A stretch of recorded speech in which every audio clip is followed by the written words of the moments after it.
รายการเสียงธรรมจากสมัชชาพระสงฆ์ไทยในอเมริกาสืบศาสนา ด้วยแรงศรัทธาและเสียสละตน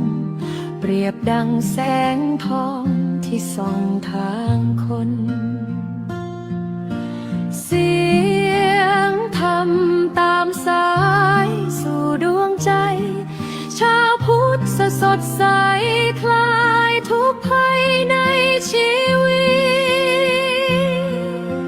ขอให้เจริญในคุณความดีอริสัตนี้บุญช่วยนา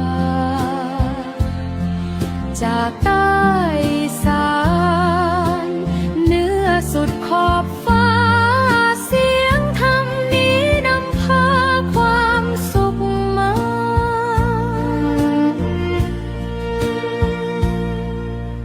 ดังลมพัดพา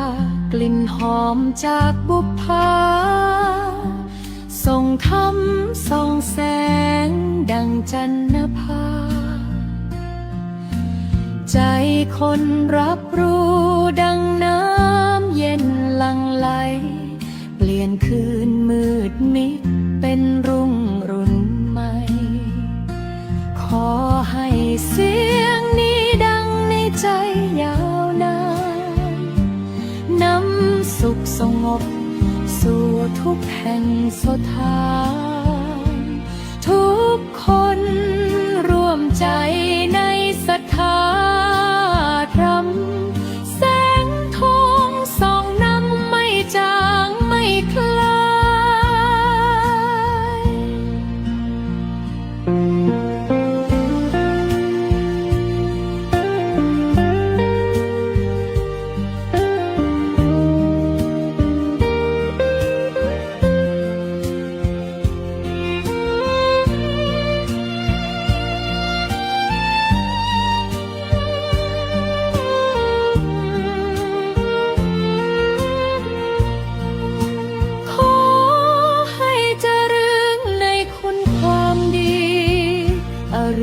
สักนี้บุญช่วยนำพาจากใต้อีสานเหนือสุดขอบฟ้าเสียงธรรมนี้นำพาความสุขมา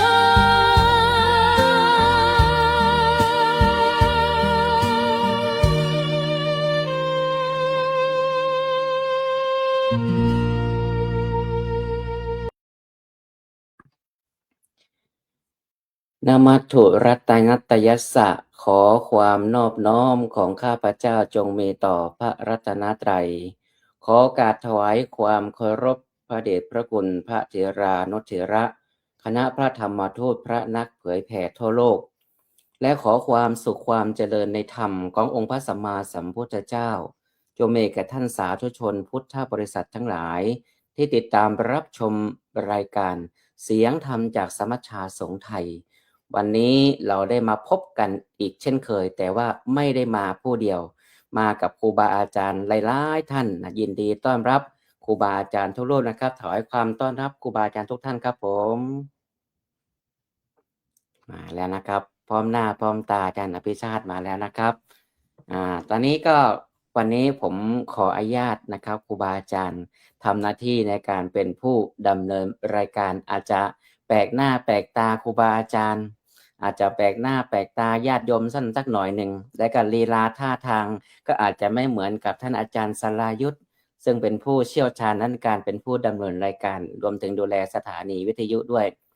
บอกไว้ก่อนว่ารายการเสียงธรรมจากสมัชชาสงฆ์ไทยเนี่ยเราเป็นรายการที่ค่อนข้างที่จะให้ทั้งความรู้ให้ทั้งสาระและก็ให้ทั้งความบันเทิงแล้วก็มีความหลากหลายโดยเฉพาะเพลงนำต้นรายการนี้แบบว่าฟังแล้วก็ประทับใจเลยก็ต้องมีแบบว่ามีเพลงต้นรายการของเราสักหน่อยหนึ่งวันนี้เราก็จะมาคุยกันแบบหัวข้อสบายๆเราเพิ่งผ่านกิจกรรมพิธีในการพระราชทานเพลิงศพหลวงตาชี นะพระเทพมงคลวชิระรังสีไปเมื่อหมาดๆเมื่อไม่กี่วันที่ผ่านมาซึ่งวันนี้เราท่านทั้งหลายก็จะได้มาร่วมเรียนรู้และก็ถอดบทเรียนของหลวงตาชีว่าเป็นอย่างไรกันบ้างก่อนที่จะเข้าสู่รายการสนทนาแลกเปลี่ยนเรียนรู้ในวันนี้ก็ฝากท่านทั้งหลายได้กดไลค์กดแชร์นะส่งต่อข่าวสารเรื่องราวธรรมะสาระดีๆนี้ไปให้กับกัลยาณมิตรญาติธรรมของเราไปเรื่อยๆให้กว้างขวางออกไปเบื้องต้นก่อนที่จะเข้าสู่รายการก่อนที่จะเข้าสู่การสนทนาจะได้ขอกราบนิมนต์พระเดชพระคุณพระเวทเทศสิทธิธรรมพรได้เมตตาได้กล่าวเปิดกันสนทนาในวันนี้กราบนิมนต์ด้วยความเคารพครับ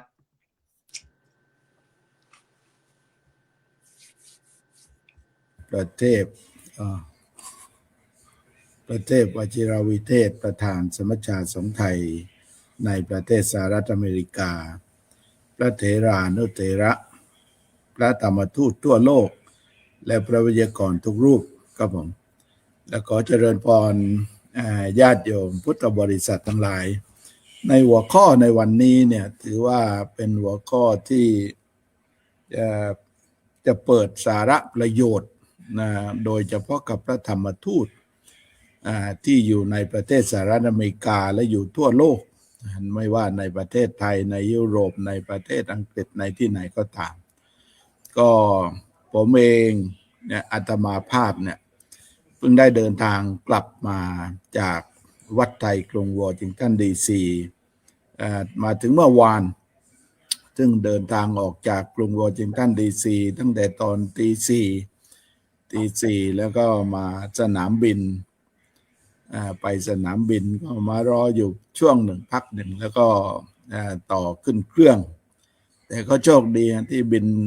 ตรงโดยปกติตามบินระยะต่างไกลเนี่ยจะต้องเดินทางไปต่อเครื่องแต่นี่ได้บินตรงมาถึงซีแอตเทิลเลยก็ได้ตอนเช้าก็มีลูกศิษย์ไปด้วยก็ได้ถวายขนมปังอะไรฉันขนมปังเล็กน้อยแล้วก็มาเดินทางมาก็มีคนไปรับมาฉันเพลที่วัดพอดี มาฉันเพลได้ที่วัดอาตมเนี่ยก็ในหัวข้อในวันนี้เนี่ยมันมีความรู้สึกว่าทุกคนไม่ว่าจะเป็นพระธรรมทูตที่อยู่ในประเทศสหรัฐอเมริกาหรือญาติโยมที่มีโอกาสได้คุ้นเคยกับพระเดชพระคุณหลวงพ่อหลวงตาชีนะผมใช้คำว่าหลวงตาชีเป็นคำพูดที่มีความรู้สึกคุ้นเคยกับท่านผมได้มีโอกาสได้ไปกล่าวธรรมกถา2 ครั้งในงานก็คือตั้งแต่งานตอน50 วันแล้วก็งานเนี้ยที่ก่อนพระราชทานเพลิงเนี่ยก็ได้พูดถึงว่าหลวงตาเนี่ยท่านเป็นพระที่มีความเด็ดขาดและเป็นพระที่เด็ดเดี่ยวผมได้ยินชื่อหลวงตาตั้งแต่ผมยังไม่ได้มาประเทศสหรัฐอเมริกาเพราะว่าหลวงตาเนี่ยท่านอยู่ประเทศไทยท่านก็ไม่ใช่ธรรมดานะไม่ใช่ธรรมดาเรามีโอกาสไปศึกษาชีวิตหลวงตาวัดมหาธาตุแล้วในสมัยนั้นเรารู้ว่าการเมืองมันเข้มข้นเพราะนั้นท่านเอาตัวรอดได้ก็ถือว่าท่านสุดยอดมากแล้วก็ท่านมาอยู่ในประเทศสหรัฐอเมริกาแล้วท่านก็มาสร้างวัดไทยทีนี้มาสร้างวัดไทยเนี่ยในสมัยนั้นแล้วท่านก็มองการไกลนะคือหมายถึงท่านก็มองการไกลแล้วก็มาก่อตั้ง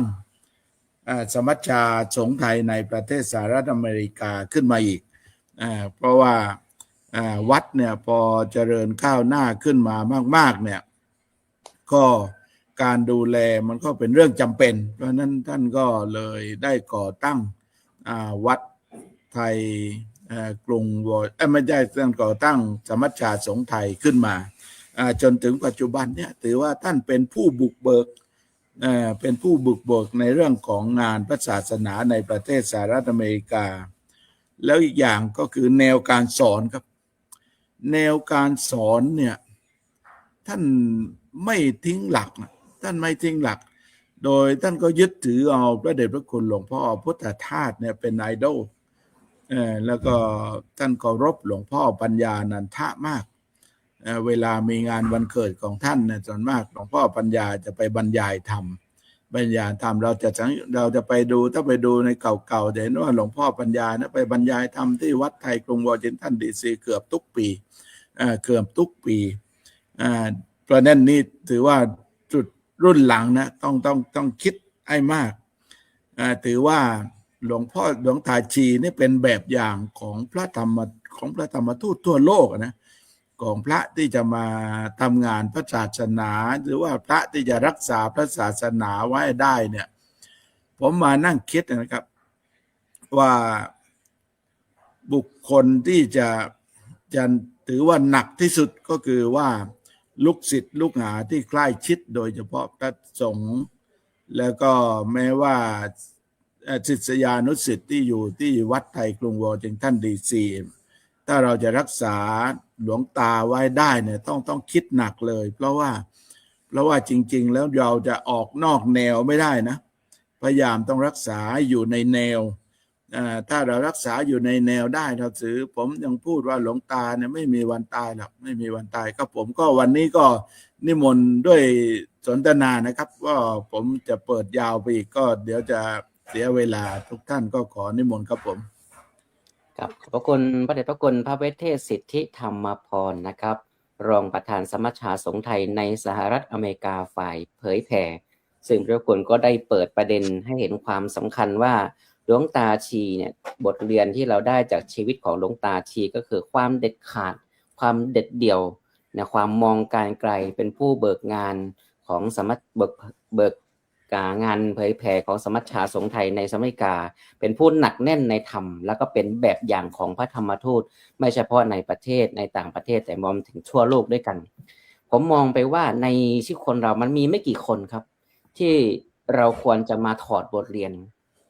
นะครับเมื่อเราถอดบทเรียนเราก็จะได้เห็นเส้นทางชีวิตของท่านเห็นแบบอย่างที่ท่านได้ทำการที่ได้มีโอกาสได้ไปเรียนรู้งานได้ไปร่วมงานพระราชทานเพลิงศพของหลวงตาชีเนี่ยทำให้เห็นเลยว่าบุคคลท่านนี้เนี่ยเป็นสำคัญมากจริงๆนะไปในงานเนี่ยพระอาจารย์สรายุทธครับครูบาอาจารย์ครับ1 ชั่วโมงผมอยู่หลังไมค์ผมทำหน้าที่ในการถ่ายทอดสดครับเก็บเอามาฝากบรรยากาศปรากฏว่าพระเนี่ยไม่ต่ำกว่า300 รูปนะครับญาติโยมเนี่ยหนาตาไปหมดผมว่าไม่ต่ำกว่า600 คนนะครับคือเต็มงานไปหมดเลยช่วงระยะเวลาของการขึ้นไปวางดอกไม้จันทร์นะครับที่เมรุชั่วคราวนะครับ1 ชั่วโมงยังไม่เสร็จครับอาจารย์แค่วางดอกไม้จันทร์นะครับเยอะมากๆนะครับเพราะฉะนั้นวันนี้เราก็จะได้มาเรียนรู้ถอดบทเรียนชีวิตของหลวงตาชีกันว่าอย่างไรนะครับให้ท่านทั้งหลายได้เรียนรู้แล้วก็นำเอาไปใช้ในการที่จะไปพัฒนาชีวิตของเราแล้วก็พัฒนางานต่อท่านต่อไปนะครับขอโอกาสนิมนต์ท่านอาจารย์พระครูสุนทร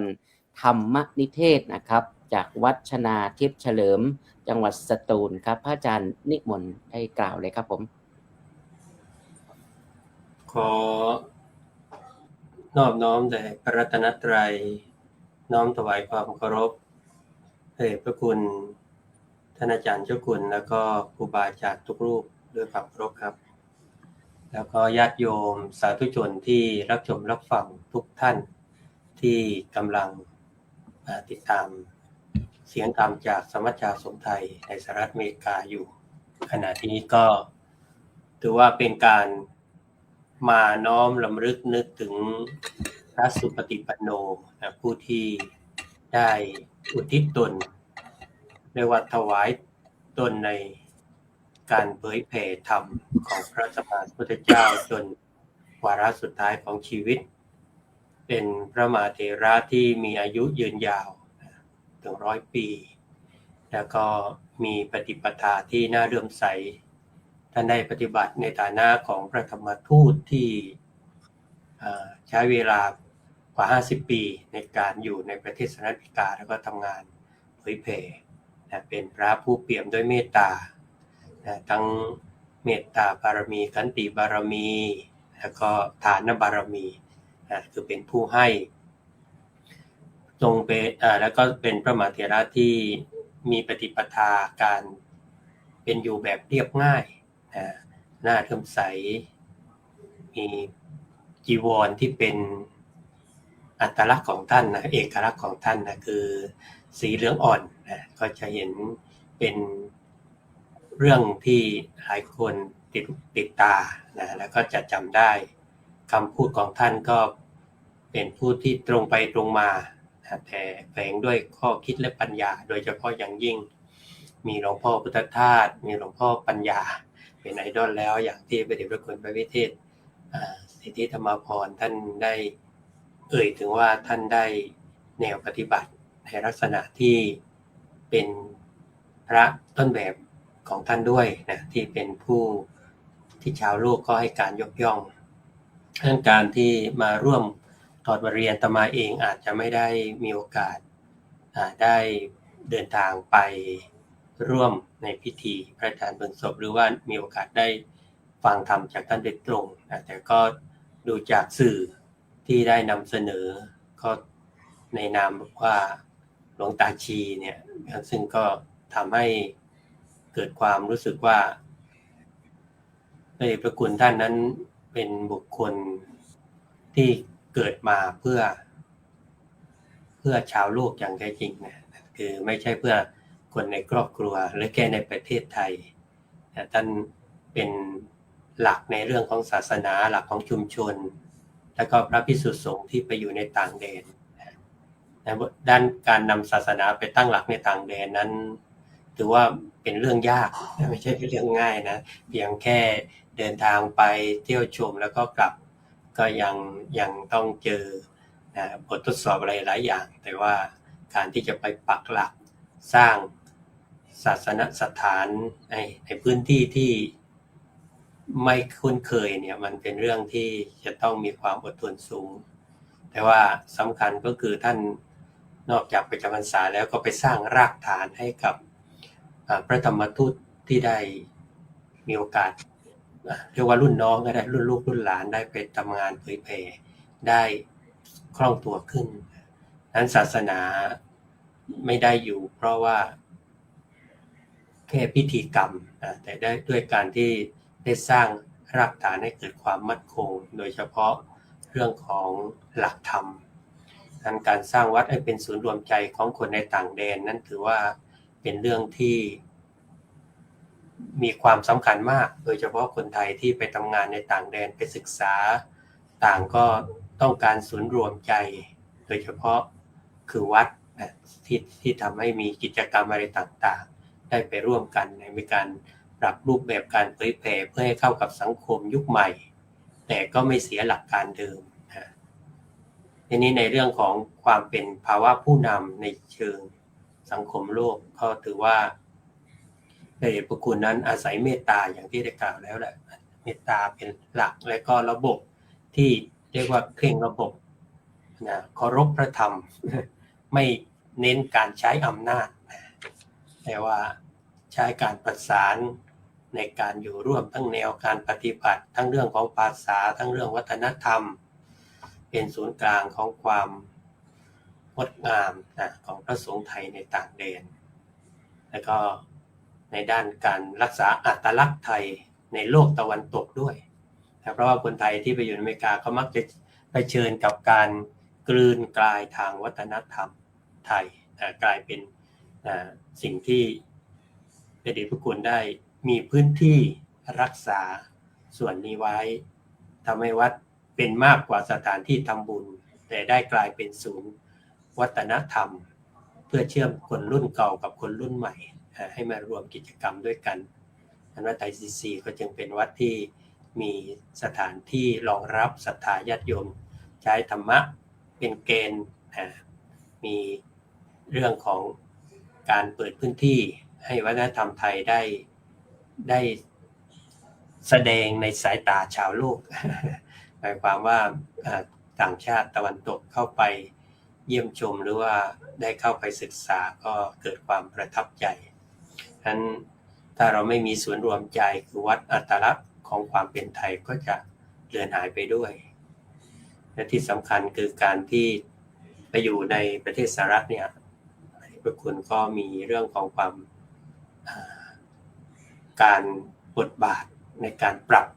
ไม่ใช่อยู่แบบเอาไทยแบบ 100% ทีเดียวแต่ว่าต้องไปปรับเพราะว่าต้องอยู่ในต่างแดนในเรื่องของรูปแบบแต่ว่ารักษาแก่นธรรมไว้ใช้ภาษาอังกฤษสื่อธรรมะให้กับคนชาวตะวันตกเนื้อหาก็เป็นพุทธแท้โดยเฉพาะสายสวนโมกหรือว่าสายพระชนประทานเนี่ยก็ถือว่าไม่ได้ออกไปนอกทางนะเป็นพุทธแท้ปรับกิจกรรมให้เข้ากับวันหยุดของคนทำงานด้วยนะเพราะเราจะไปเน้นวันพระก็ยังไม่เข้ากับพื้นที่บริบทนะก็จะเป็นวันหยุดวันอาทิตย์นะครับจะเป็นทางให้คนได้เข้ามาร่วมนะเปิดรับชาวต่างชาตินะให้เข้ามาศึกษาก็มีการยืดหยุ่นแล้วก็ได้เป็นที่พึ่งทางใจเป็นครูบาอาจารย์ทางสติปัญญานะแล้วก็เป็นศูนย์รวมศรัทธาของคนไทยในต่างแดนอันก็ในส่วนที่พระเดชพระคุณได้ปฏิบัติหน้าที่จึงถือว่าได้เป็นตัวแทนพระสงฆ์ไทยที่ได้ปฏิบัติหน้าที่เป็นต้นแบบตัวอย่างแล้วก็ยังคงเป็นไอดอลต่อให้กับพระรุ่นหลังๆที่เป็นพระธรรมทูตไปปฏิบัติหน้าที่นี่ก็เป็นส่วนหนึ่งแล้วก็ที่สำคัญน่าจะได้ลูกศิษย์ลูกหาที่ทั้งได้รับการบรรพชาอุปสมบทในต่างแดนด้วยนะที่เกิดเป็นผู้จะสืบต่อแนวทางในทางธรรมด้วยแล้วก็เอาไปใช้ในชีวิตทางโลกด้วยแล้วก็เบื้องต้นเท่านี้ก่อนครับผมสาธุขอบคุณท่านอาจารย์พระครูสุนทรธรรมนิเทศมากครับผมอาจารย์ท่านก็ได้สะท้อนว่าบทเรียนที่เราได้จากชีวิตของหลวงตาชีก็คือการเป็นผู้ให้เป็นผู้มีปฏิปทาที่เรียบง่ายได้แบบอย่างจากครูบาอาจารย์โดยเฉพาะหลวงพ่อปัญญาหลวงพ่อพุทธทาสเป็นต้นถ้าจะเห็นว่าคนที่เป็นประสบความสำเร็จในชีวิตเนี่ยคนที่จะเป็นแบบอย่างจากคนอื่นได้เนี่ยส่วนหนึ่งก็ได้แบบอย่างจากที่ดีๆจากคนอีกขั้นหนึ่งมาเหมือนกันทุกท่านก็จะคงจะเป็นลักษณะนี้ผมก็จะมีต้นแบบมีไอดอลของผมเหมือนกันครูบาอาจารย์ก็จะมีเช่นเดียวกันนอกจากนั้นอาจารย์ท่านก็ยังบอกว่าหลวงตาชีเนี่ยเป็นหลักชัยของพระศาสนานะเป็นศูนย์รวมศรัทธาเป็นศูนย์รวมใจเป็นผู้ที่รักษาไว้ซึ่งอัตลักษณ์ของความเป็นไทยนะครับก่อนที่จะเข้าไปถึงพระอาจารย์พระมหาบรรลบครับแจ้งญาติโยมท่านทั้งหลายว่าตอนนี้เราเผยแผ่ไปทางหลายช่องทางนะครับท่านอาจารย์สรายุทธครับไม่ว่าจะเป็นทางสถานีวิทยุนะสาธุเรดิโอขอบคุณทุกท่านอนุโมทนาที่รับชมรับฟังในขณะนี้ก็ทักทายกันสักเล็กน้อยนะทาง Facebook ของแล้วก็ YouTube ของสมัชชาสงฆ์ไทยในสหรัฐอเมริกาด้วย Facebook ไก่อเมริกาแล้วก็ Facebook ของครูบาอาจารย์หลายๆท่านเครือข่ายถือว่าเราเผยแผ่ไปทั่วโลกครับอาจารย์สรายุทธครับผมขออนุญาตพักรายการเล็กน้อยก่อนที่จะเข้าไปสู่ท่านอาจารย์พระมหาบรรลบอยากให้อาจารย์สรายุทธอยากฟังเสียงเหนือพระอาจารย์ได้ทักทายพี่น้องญาติโยมท่านทั้งหลายที่รับชมรายการในขณะนี้สักเล็กน้อยครับก่อนที่จะส่งไปหาท่านอาจารย์พระมหาบรรลบครับผมขอบพระคุณครับขอนอบน้อมพระรัตนตรัยกราบถวายความเคารพครูบาอาจารย์ทุกรูปถวายความเคารพหลวงพ่อเจ้าคุณพระวิเทศสิทธิธรรมพรหลวงพ่อเจ้าคุณฤทธิ์ขอกราบครูบาอาจารย์ครับก็เจริญสุขเจริญพรญาติโยมที่รับชมแล้วก็รับฟังต้องกราบขอบพระคุณพระอาจารย์พระครูวินัยธรบุญยกรปิยะสีโลวันนี้ท่านได้ทำหน้าที่เป็นผู้ดำเนินรายการก็ทักทายญาติโยมทางสถานีวิทยุกระจายเสียงที่สุพรรณบุรีวันนี้รับฟังพร้อมกันนะทั้งออนไลน์ด้วยนะที่อำเภออูทองวัดท่าพระยาจากสาธุเรดิโออำเภอเมืองสุพรรณบุรี FM 103.75 เมกะเฮิรตซ์อำเภอสามชุกวัดสามชุก FM 100.25 เมกะเฮิรตซ์กาญจนบุรี FM 100.25 เมกะเฮิรตซ์ประจวบคีรีขันธ์3คลื่นความถี่ด้วยกันเรียกว่าครอบคลุมทั้งจังหวัดแล้วก็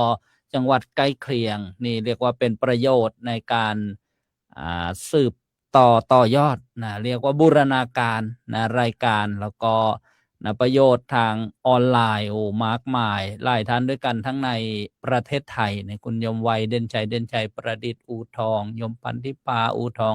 ยมลูกจันทร์นี่ประจวบคีรีขันธ์ยมก่อนสวยนี่อุบลราชธานีนะโยมพะเยานี่อูทองนะโยมเสียม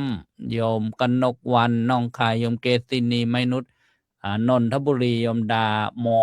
นะโยมวรรณากนสูตรสหรัฐอเมริกาใส่ทำลำธารกำแพงเพชรโยมเฉลียงเสือกคำอูทองแล้วก็นะ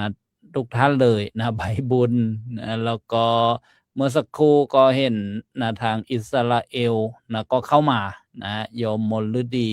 จากอิสราเอลโยมคำมุลเลอร์นะจากเยอรมนีนี่โยมคำนะโยมทองแดงเชื้อกุลโยมนะนุสินทุกท่านเลยขออภัยทักทายรวมนะไม่สามารถจะอ่านได้หมดขอบพระคุณครับอาจารย์พระครูวินัยธรบุญยกรครับ เรียกว่าพักสนทนาทักทายญาติโยมท่านทั้งหลายที่รับชมรายการ แล้วก็บอกว่าสถานีของเราเนี่ยรายการเสียงธรรมจากสมัชชาสมไทยเนี่ยเราเผยแผ่ไปทางช่องทางใดบ้างซึ่งครอบคลุมเครือข่ายทั้ง Facebook ทั้ง YouTube แล้วก็สถานีวิทยุพร้อมทั้งเครือข่ายเผื่อท่านทั้งหลายจะสามารถรับชมรับฟังย้อนหลังหรือก็แชร์บอกต่อกันไปนะครับเอาละครับพระอาจารย์พระมหาบรรลบครับวันนี้ก็จะได้ขอนิมนต์พระอาจารย์ได้เมตตาถอดบทเรียนชีวิตของหลวงตาจากมุมมองของพระอาจารย์ว่าพระอาจารย์เห็นอย่างไรและอะไรที่เราควรจะต้องเอาไปใช้ต่อเพื่อเป็นบทเรียนของชีวิตของเราแล้วก็ชีวิตของญาติโยมทั้งหลายครับขอบพระคุณนิมนต์พระอาจารย์เลยครับครับผมกราบขอโอกาสครูบาอาจารย์ทุกๆรูปด้วยความเคารพอย่างสูงครับ และก็ขอเจริญพรญาติโยมที่รับฟังรายการทุกท่านที่จริงบทบาทและก็วิถีชีวิตของหลวงตาชีขออนุญาตใช้คำพูดแบบง่ายๆนะครับท่านเป็นตัวอย่างเป็นแบบอย่างที่ประเสริฐที่สุดบุคคลหนึ่งที่ผมยังรู้สึกอิจฉาครูบาอาจารย์ที่มีโอกาสได้ดูแลใกล้ชิดท่านเพราะว่าโดยธรรมชาติของเราเมื่ออยู่ใกล้ชิดพระผู้ใหญ่ที่เปี่ยมด้วยเมตตาและก็มีคุณธรรมเป็นพระสุปฏิปันโนเนี่ยก็จะทำให้เราได้รับประโยชน์อย่างมากมายมหาศาลญาติโยมหลายๆท่านที่มีโอกาสได้ร่วมบุญกับท่านมาได้ฟังธรรมของท่านก็จะทำให้ญาติโยมนั้นได้รับประโยชน์อย่างมากมายมันยากครับอาจารย์ที่เราจะมีครูบาอาจารย์ซึ่งมีอายุถึง100 กว่าปีผมยังโชคดีนะครับที่2 ปีที่แล้วที่วัดไทยดีซีจัดประชุมสมัชชานะเจ้าวาดยังอุตส่าห์หิ้วผมไปด้วยนะครับเลยมีโอกาสได้กราบหลวงพ่อท่านที่จริงก็เคยกราบท่าน ครั้งหนึ่งเมื่อเป็น10 กว่าปีที่แล้วเหมือนกันตอนนั้นท่านมาที่วัดอตมตอนนั้นรู้สึกว่าจะมีกิจกรรมอะไรสักอย่างหนึ่งหลวงพ่อท่านก็มาที่วัดอตมก็มีโอกาสได้กราบท่านและก็เมื่อ2 ปีที่แล้วที่วัดไทยดีซีก็มีโอกาสได้เข้าไปกราบท่านแม้จะมีครูบาอาจารย์เยอะแยะมากมายแต่ภาพที่เราได้เห็นก็เป็นภาพเป็นความประทับใจเพราะทุกรูปเข้าไปกราบด้วยความศรัทธาอาจารย์เข้าใจครับว่ากราบด้วยความศรัทธานะครับคือการกราบมันก็กราบด้วยหลายเหตุผลแต่คำว่าน้อมกราบน้อมใจกราบด้วยความศรัทธานี่มันคือออกมาจากใจจริงๆทุกคนไปวัดไทยเป้าหมายหลักสำคัญก็คือเพื่อต้องการไปกราบหลวงตาท่านกราบหลวงพ่อท่านเพื่อให้เกิดความเป็นสิริมงคลไม่ได้เกิดจากการที่ท่านมีอายุมากแต่เกิดจากท่านมีคุณธรรมประดับจิตใจมากและก็ได้ทำงานในฐานะที่เป็นต้นแบบเป็นแม่ทัพผู้ยิ่งใหญ่อีกรูปหนึ่งในการเผยแพร่ธรรมะในต่างประเทศผมเข้าไปศึกษาประวัติของท่านถึงแม้เราจะไม่ได้อยู่อุปถากใกล้ชิดแต่เคยเข้าไปฟังธรรมเข้าไปอ่านหนังสือและก็เข้าไปอ่านประวัติที่เขาได้เขียนถึงหลวงพ่อท่านไว้เนี่ยบอกมีคำพูดคำหนึ่งซึ่งเป็นการสะท้อนตัวตนที่สำคัญของท่านและก็ท่านพูดอยู่เป็นประจำว่าเมื่อมีความทุกข์ก็ให้เข้ามาหาคำสั้นๆนะฮะว่าถ้าทำสั้นๆว่าเมื่อมีความทุกข์หรือเมื่อไรมีความทุกข์ก็ให้เข้ามาหาก็เป็นการบ่งบอกว่าท่านดำรงตนในฐานะความเป็นผู้ให้อย่างสมบูรณ์แบบเลยและก็ทำหน้าที่ในฐานะที่เป็นพระธรรมทูตต้นแบบซึ่งเราทุกคนต้องเป็นตัวอย่างเพราะว่าเราจะอยู่กับคนเนี่ย อย่าไปมุ่งอยู่ในขณะที่เขามีความสุขเวลาเขามีความสุขเขาก็ใช้ชีวิตของเขาตามปกติแต่หลวงพ่อท่านบอกว่าเมื่อมีความสุขก็มีความสุขไปใช้ชีวิตไปตามปกติแต่เมื่อไรมีความทุกข์ก็ให้เข้ามาหาท่านไม่ได้เข้ามาเพื่อที่จะมาขอของขลังขอศักดิ์สิทธิ์แต่ว่าเข้ามาเพื่อฟังธรรมเอาธรรมะของพระพุทธเจ้าไปเป็นยารักษาชีวิตเป็นยารักษาใจทำให้ความทุกข์มันคลายเพราะฉะนั้นท่านพร้อมที่จะต้อนรับทุกคนที่มีความทุกข์ทุกคนที่ชีวิตมีปัญหาทุกคนที่ต้องการทางออกที่ถูกต้องเพื่อให้ชีวิตเดินไปสู่ข้างหน้าได้นี่คือสำคัญเพราะหลายคนถ้าจิตใจไม่ถึงจริงๆนะครับเราก็เมื่อใครมีความทุกข์มาบางทีเราหนีแล้วไม่อยากจะรับรู้ความทุกข์ของใครจะอยู่กับเขาเฉพาะแต่วันที่เขามีความสุขพอเขามีความทุกข์ก็ต่างคนต่างเดินแล้วแต่หลวงพ่อไม่เลยท่านวางหลักไว้เลยเมื่อไรที่มีความทุกข์เข้ามาหาท่านและท่านจะช่วยโดยการให้ธรรมะอย่างเต็มที่นี่คือต้นแบบที่ประเสริฐเมื่อเรายึดต้นแบบถ้าทุกคนพระทุกรูปยึดต้นแบบอย่างเนี้ยศาสนาพุทธไม่มีวันเสื่อมหรอกครับศาสนาพุทธจะไม่มีวันถูกล้มล้างจากใครได้เพราะพระเรายืนอยู่ในฐานะของความเป็นผู้ให้อย่างแท้จริงพอมีความทุกข์เขาก็นึกถึงพระ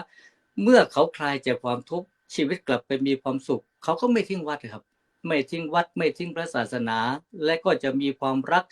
มีความผูกพันกับพระศาสนาอย่างยิ่งใหญ่นี่คือต้นแบบแห่งวิธีคิดแบบนักปราชญ์แบบบัณฑิตแบบ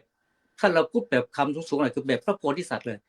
มีความคิดในฐานะของความเป็นผู้ให้พร้อมที่จะให้พร้อมที่จะช่วยพร้อมที่จะเอื้อเฟื้อพอมีความคิดอย่างเนี้ยบอกเข้าไปฟังเทศของท่านในหลายๆครั้งเนี่ยท่านบอกว่าเวลาชีวิตมีความทุกข์เนี่ยให้เข้าหาธรรมอย่าไปทำลายชีวิตตัวเองเพราะกว่าที่จะได้ชีวิตมากว่าที่จะได้เกิดเป็นมนุษย์กว่าที่จะได้มีโอกาสในการศึกษาปฏิบัติธรรมมันเป็นเรื่องยากเพราะฉะนั้นเมื่อเกิดอุปสรรคเกิดปัญหากับชีวิตอย่าทำลายชีวิตตัวเองแต่จงวิ่งเข้าหาพระธรรมและก็นำเอาธรรมะที่ได้ศึกษาเรียนรู้เนี่ยมาดูแลชีวิตเพื่อปฏิบัติธรรมให้มันสูงขึ้นไปผมก็เข้าไปฟังธรรมผูกโยง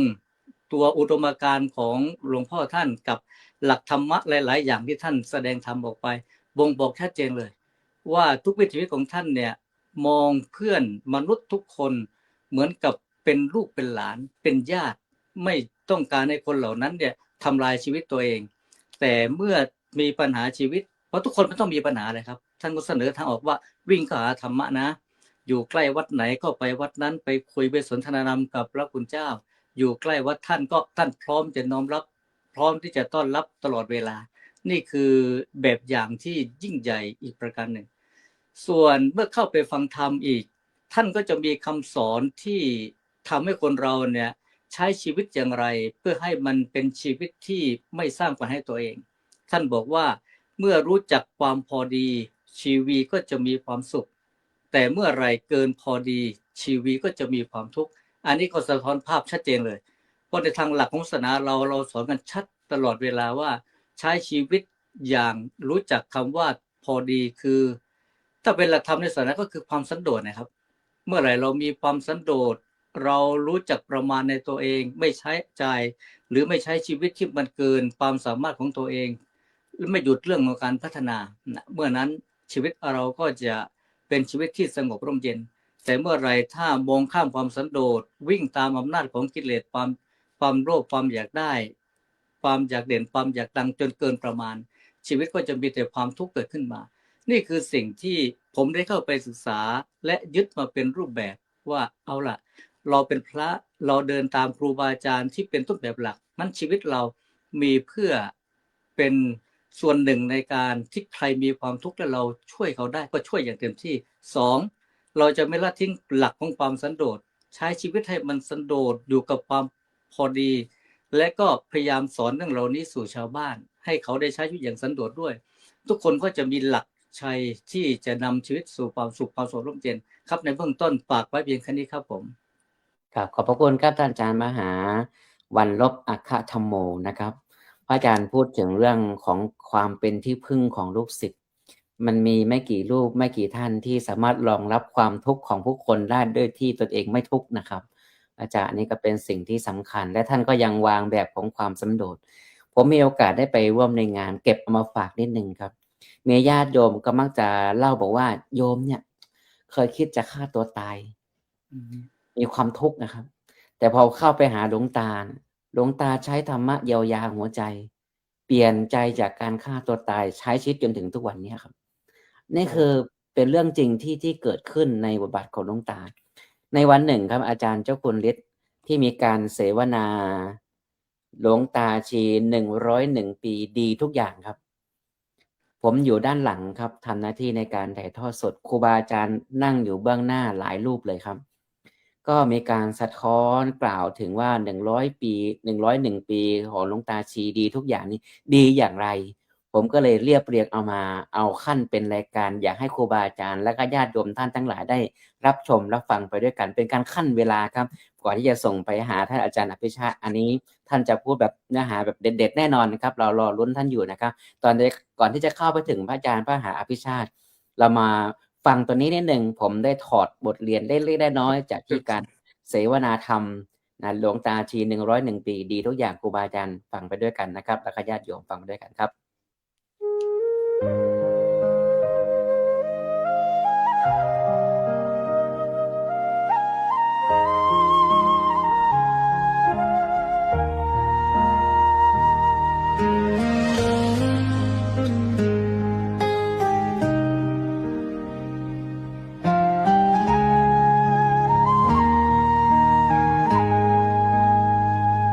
โอ้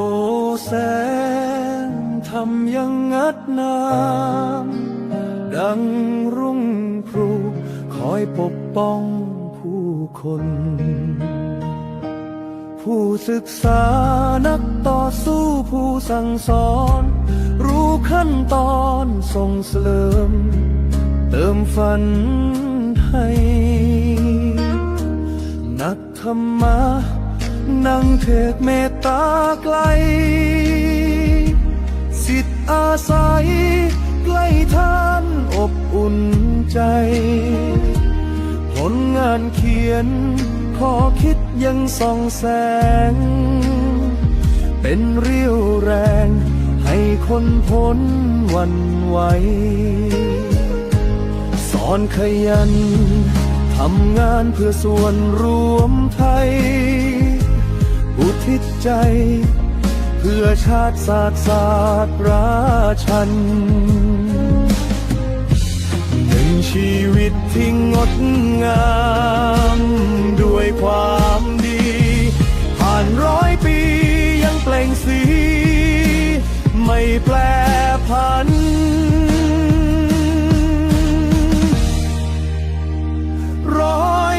ปีดีทุกอย่างงามสว่างดุจร่มแผ่มีกลางทางแห่งความฝัน สอนให้คนยืนหยัดด้วยผูกพัน สร้างคุณทมให้โลกนั้นงดงามเป็นพระแท้ต้องอดทน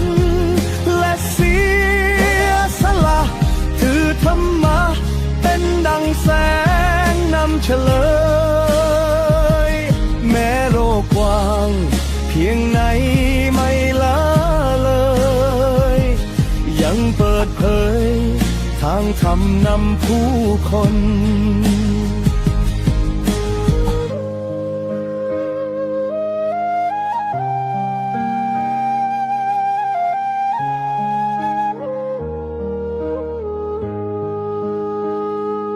มีปัญหาภัยพาลมารุกราน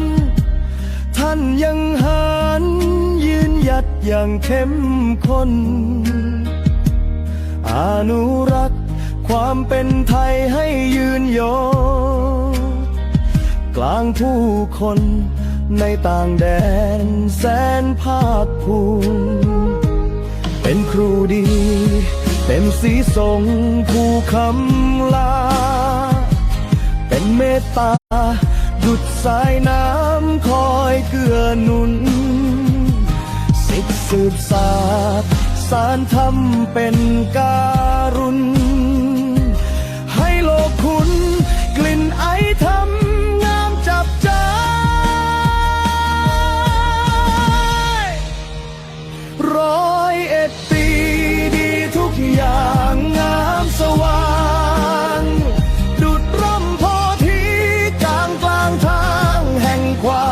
ฝัน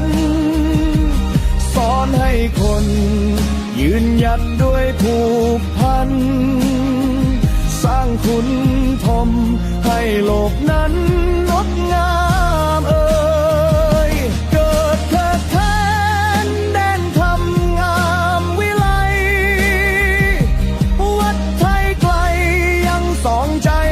ไม่ห่างหาย คุณความดีจะยังอยู่ไม่รู้คลายน้อมใจกายกราบรำลึกด้วยศรัทธา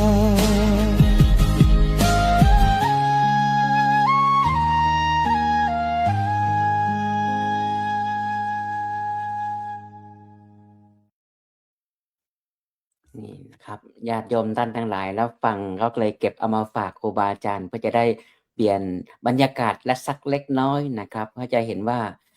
เวทีเสวนาธรรม101 ปีหลวงตาชีดีทุกอย่าง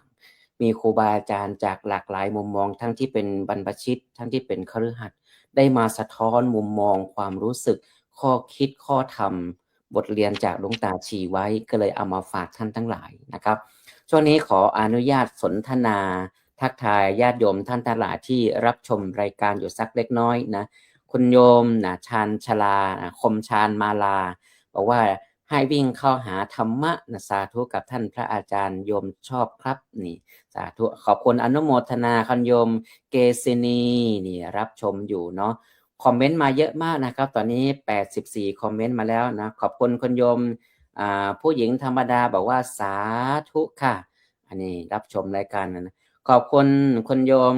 Wonder Woman บอกว่ากราบนมัสการอาจารย์เจ้าคุณฤทธิ์อาจารย์พระครูสุนทรเจ้าค่ะเนี่ยทักทายครูบาอาจารย์ทุกท่านนะครับขอบคุณคุณโยมอีกหลายๆท่านเลยเนี่ยคุณโยมอัคราวิทย์บอกว่าสาธุครับคุณโยมชาติชัยบอกว่านมัสการครับอันนี้ก็คือเป็นส่วนหนึ่งที่ญาติโยมคอมเมนต์เข้ามาตอนนี้จากช่องทางต่างๆตอนนี้มีผู้ชมที่รับชมรายการอยู่ในขณะนี้38ท่านขึ้น38แล้วนะครับบางทีก็จะขึ้น40กว่านะประธานธรรมทูตคฤหัสถ์วิถีพุทธก็มานะครับคุณสรยาบอกว่ากราบสวัสดีครับนะคุณโยมคำเมลเลอร์บอกว่ากราบหลวงตาชีด้วยเจ้าค่ะอันนี้สาธุอนุโมทนาเนาะเอาละครับก็จะได้รับข้อมูลความรู้สาระแก่นสารอย่างเต็มที่นะครับส่งไปที่ท่านอาจารย์พระมหาอภิชาติกรัญญวสีปรริยนธรรม9ประโยคจากวัดพุทธจักรมงคลรัตนารามคอนดิโดนะครับพระอาจารย์จะได้มีสาระ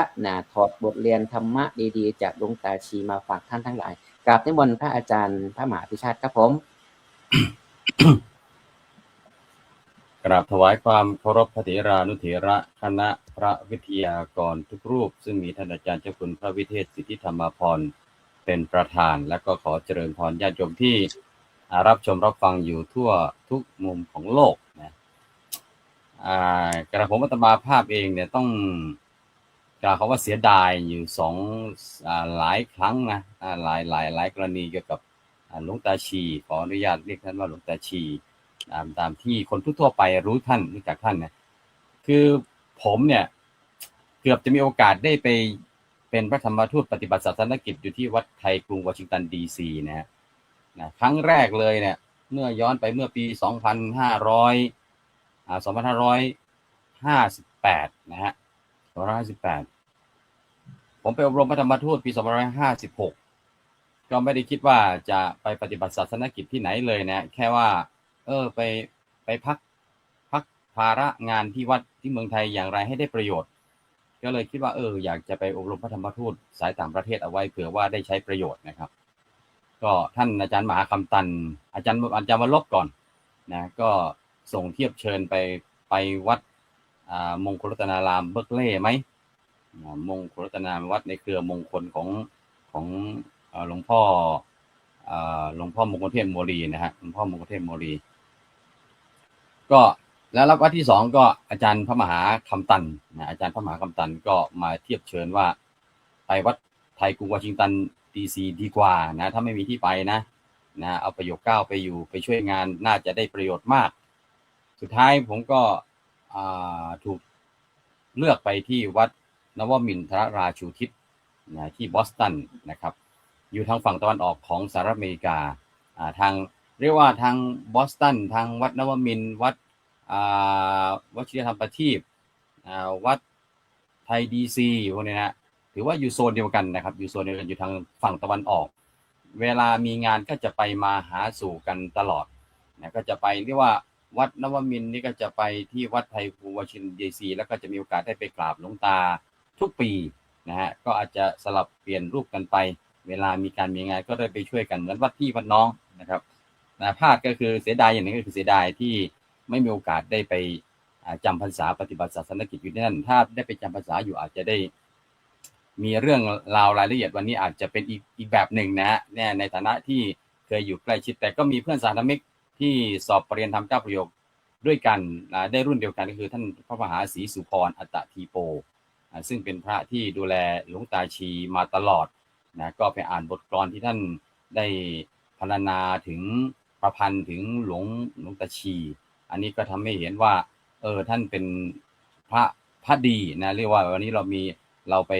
พูดถึงพระดีรูปหนึ่งส่วนเสียดายที่2ก็คือเสียดายที่ไม่ได้ไปงานนะเสียดายที่ไม่ได้ไปงานผมวางแผนตั้งแต่50 วัน50 วันก็จะอยากไปตอนทำบุญครบรอบ50 วันแล้วก็ตอนทำบุญ100 วันก็สักครั้งหนึ่งก็ยังดีหรือว่าวันพระราชทานเพลิงสุดท้ายก็ไม่ได้ไปเพราะว่าด้วยความที่ภารกิจที่รับผิดชอบอยู่ที่วัดเป็นครูใหญ่แล้วก็เมื่อวันอาทิตย์ที่ผ่านมาก็เพิ่งเสร็จงานสงกรานต์นะครับเสร็จงานสงกรานต์ของที่วัดก็ถือว่าปีนี้สงกรานต์ก็ได้รับความร่วมมือแล้วก็ได้รับความสนใจจากประชาชนมาร่วมงานกันมากหน้าหลายตาถือว่าเป็นปรากฏการณ์อย่างหนึ่งของวัดพุทธจักรในการจัดงานสงกรานต์ปีนี้ก็เสียดายที่2เนี่ยที่ไม่ได้ไปร่วมงานเพราะฉะนั้นก็ได้อาศัยอาจารย์บุญกรหรือว่าอาศัยการถ่ายทอดต่างๆได้ชมได้เห็นเพราะฉะนั้นวันนี้มาถอดบทเรียนนะฮะครูบาอาจารย์พูดถึงหลวงตาชีไปในหลายๆมุมในหลายมุมหลวงตาเนี่ยมันมีอยู่คำหนึ่งนี่เขาเรียกหลวงตาเนี่ยนะมีญาติโยมเคยสงสัยว่าทำไมถึงเรียกหลวงตาหลวงตาชีนี่ท่านมีคนพูดไว้อยู่นะว่าทำไมเรียกหลวงตาชีเพราะว่าท่านใช้เป็นนามแฝงนามปากกาของท่านเวลาท่านเขียนเป็นคอลัมนิสต์ท่านเขียนบทความท่านเขียนกลอนอะไรต่างๆท่านก็จะใช้นามแฝงนามปากกาท่านว่าหลวงตาชีนะอาจจะฟังดูอบอุ่นแล้วก็คำว่าแล้วทำไมต้องเป็นหลวงตาชีด้วยก็คำว่าชีนี้ก็มาจากฉายาพระท่านพอท่านอุปสมบทเป็นพระสงฆ์ได้ฉายาว่าชีวานันโทท่านก็เลยเอาคำแรกของฉายาท่านมาเป็นนามแฝงว่าหลวงตาชีนะผมก็จะเป็นหลวงตาชาติเหมือนครั้งที่ก่อนนะที่บอกว่าหลวงตาชาติหลวงตาชาลีเนี่ยนะหลวงตาชีหลวงตาชาติได้แนวละนี่ถอดบทเรียนนะฮะถอดบทเรียนที่1หลวงตาชีมาจากไหนก็จะดูต่อไปก็หลวงตาชาติมาจากไหนอันนี้นั่นให้ว่าท่านเป็นนักบทนักกลอนนักเขียนนะเลยไม่แปลกใจหรือเปล่าว่าอาจารย์มหาคำตันอาจารย์มหาศิษพรที่อยู่ใกล้ท่านนะอาจารย์พระมหาคำตันนี่ก็ไปปฏิบัติศาสนกิจอยู่ที่วัดไทยโวชิตันดีซีหลายปีท่านมหาศิษพรนี่ก็จนทุกวันนี้ตั้งแต่ได้ปรริญญาธรรม9ประโยคมาอเมริกาไม่กลับไทยเลยนะก็เป็นอีกรูปหนึ่งที่เขียนบทกลอนเนี่ยไม่รู้จะได้ได้แบบอย่างจากหลวงตาชีด้วยหรือเปล่านี่นะอันนี้ก็เป็นเรื่องของความสามารถของท่านคือข้อดีของท่านส่วนที่ผมจะมาถอดบทเรียนในวันนี้ผมจะถอดบทเรียนในส่วนที่ว่าทำไมหลวงตาชีเป็นคนกล้านะถือว่าท่านเป็นพระที่กล้าดีนะเป็นพระที่กล้าดีเป็นพระที่กล้าทำนะทั้งทำทอทหารสระอำและทั้งทอธงรอเรือมอม้านะเป็นพระที่กล้าดีเป็นพระที่กล้าทำเป็นพระที่กล้าทำที่ครูบาอาจารย์พูดมาหลายคนจะเห็นว่าหลวงตาชีเป็นผู้ที่เด็ดเดี่ยวนะกล้าตำหนินะกล้าตำหนิกล้าว่านะแล้วทำไมท่านถึงกล้าเพราะนั้นก็จะมาถอดบทเรียนท่านว่าทำไมท่านถึงเป็นคนกล้าความกล้านี่มาได้อย่างไรไปดูประวัตินะไปดูประวัติท่านบอกว่าตั้งแต่เป็นเด็กนะท่านมีความกล้าพูด กล้าแสดงออกตั้งแต่สมัยเป็นเด็กนักเรียนชั้นประถมตามประวัติเนี่ยเป็นตัวแทนของโรงเรียนเป็นตัวแทนของนักเรียนในการขึ้นกล่าวโต้วาทีนะในขณะที่เด็กๆคนนั้นเราย้อนไปเมื่อสักต้อง70 80 90 ปีที่แล้วนะ90 ปีที่แล้วหลวงตาชีมาอเมริกาตั้งแต่ปี2517ผมยังไม่เกิดเลยท่านวิทยากรนี่ไม่รู้อยู่ไหนนะอาจารย์สลายุทธเกิดหรือยังปี2517ผมเกิด2518หลวงตาชีมาอเมริกาตั้งแต่2517นะแล้วท่านมาปุ๊บก็มาสร้างวัดไทยกัวเชนดีซีปี2018เนี่ยผมก็เลยเสียดายว่าวัดนี้น่าจะเป็นสหชาติของผมหรือเปล่าวัดไทยกัวเชนดีซีสุดท้ายผมก็พลาดนะอาจารย์เจ้าคนฤทธิ์เห็นยิ้มอยู่ครับอาจารย์จะเสริมไหมครับ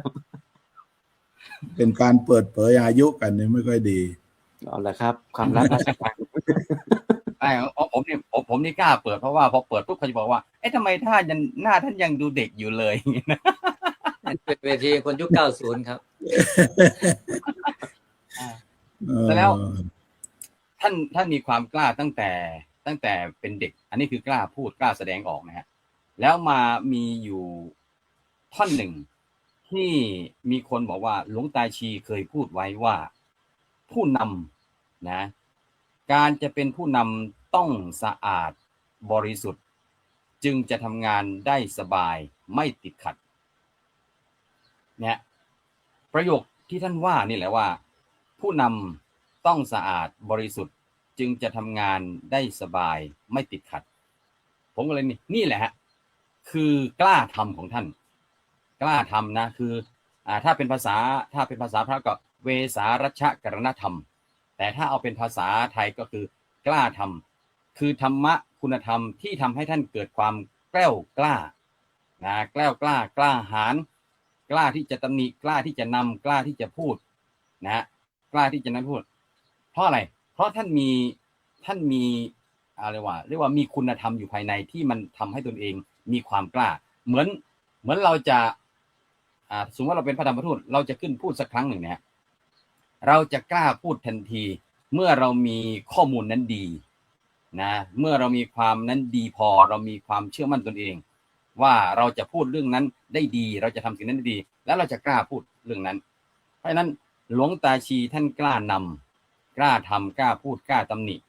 เพราะว่าท่านมีความดีของท่านคือท่านมีความกล้าดีคือมีกล้าทำท่านบอกว่าการจะเป็นผู้นำที่ดีต้องสะอาดบริสุทธิ์จึงจะทำงานได้สบายไม่ติดขัดข้อนี้นะฮะมันทำให้ผมนึกถึงพอผมได้เห็นคำประโยคนี้นะผมนึกถึงคำพูดของหลวงสมเด็จหลวงพ่อพุทธโฆษาจารย์ประยุทธ์ปอประยุทธ์โตเนี่ยนะท่านบอกว่าคนที่จะเป็นผู้นำคนที่จะกล้าเนี่ยจะกล้าที่จะทำกล้านำกล้าดีเนี่ยจะต้องไม่ติดลมนะจะต้องไม่ติดลมตัวเองจะต้องไม่ติดลมนะฮะตัวเองจะต้องไม่หรอกคำว่าไม่ติดลมหลวงพ่อก็คือต้องมีพระธรรมคืออนวัชชะพระธรรมคือพระธรรมที่ว่าด้วยข้อที่เป็นคนที่ไม่มีความผิดไม่มีโทษทำแต่สิ่งดีทำแต่สิ่งที่ถูกต้องพอตนเองทำดีทำสิ่งที่ถูกต้องก็เลยกล้านะกล้าที่จะพูดกล้าที่จะทำแต่ไม่ใช่ว่าอวดดีนะไม่ใช่เอาดีไปข่มคนอื่นแต่เพราะว่ายะถาวาทีตถาการีนะก็คือเมื่อตนเองพูดเช่นใดนะพูดเช่นใดก็จะทำเช่นนั้นเมื่อตนเองพูดเช่นใดทำเช่นนั้นได้แล้วทำได้แล้วก็คือกล้าที่จะพูดกล้าที่จะหนีเพราะฉะนั้นมันก็เลยโยงไปว่านอกจากเวสารัชกะนอกจากอนวัชชะพระธรรมที่ทำให้ท่าน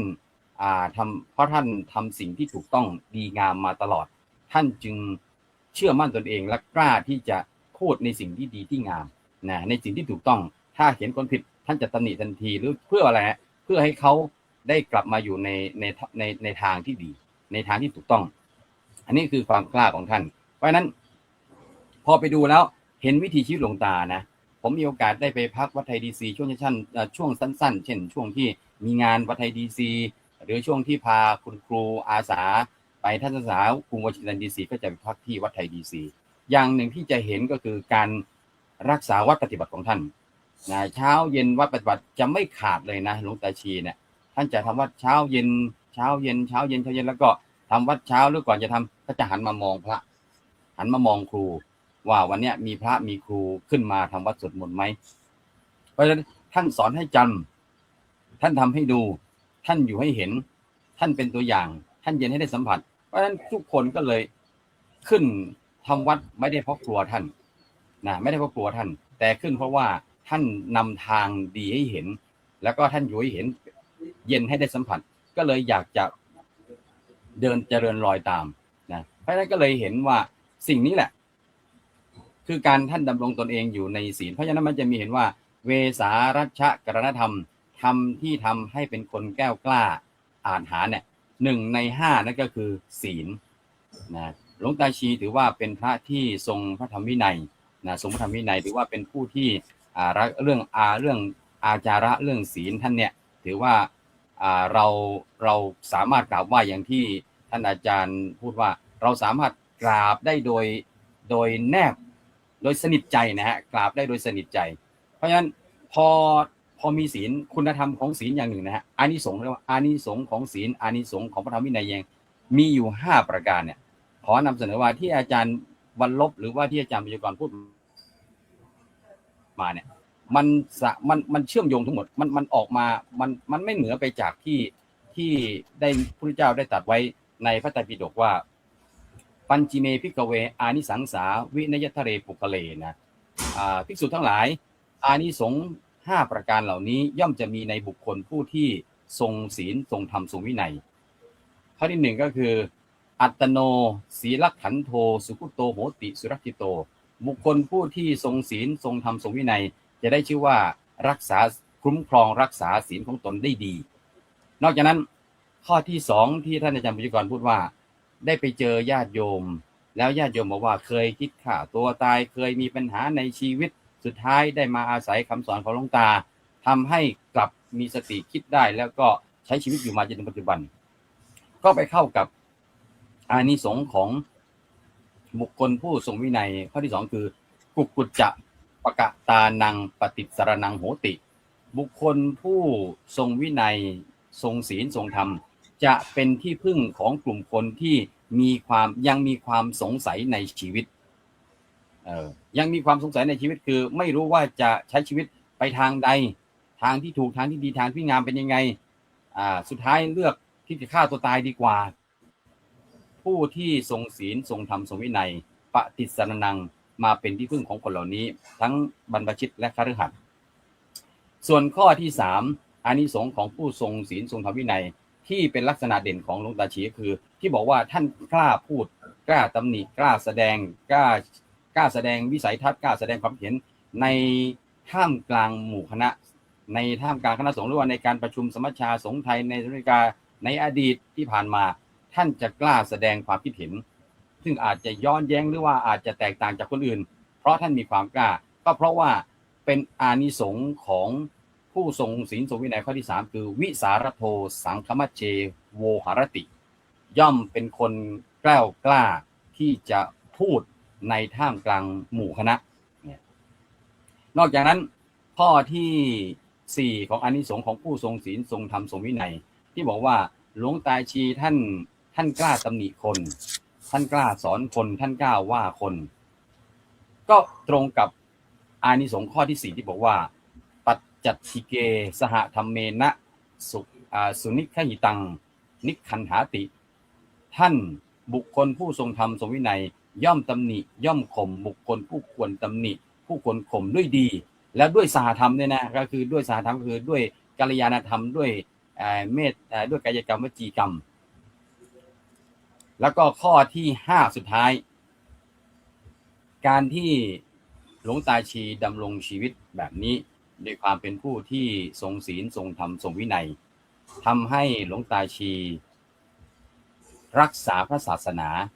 รักษาวัดไทยกรุงวอชิงตันดีซีซึ่งอาจารย์เจ้าคุณนิดได้เปิดไปเบื้องต้นว่าหลวงตาสร้างวัดไทยกรุงวอชิงตันมาดีซีมาแบบเนี้ย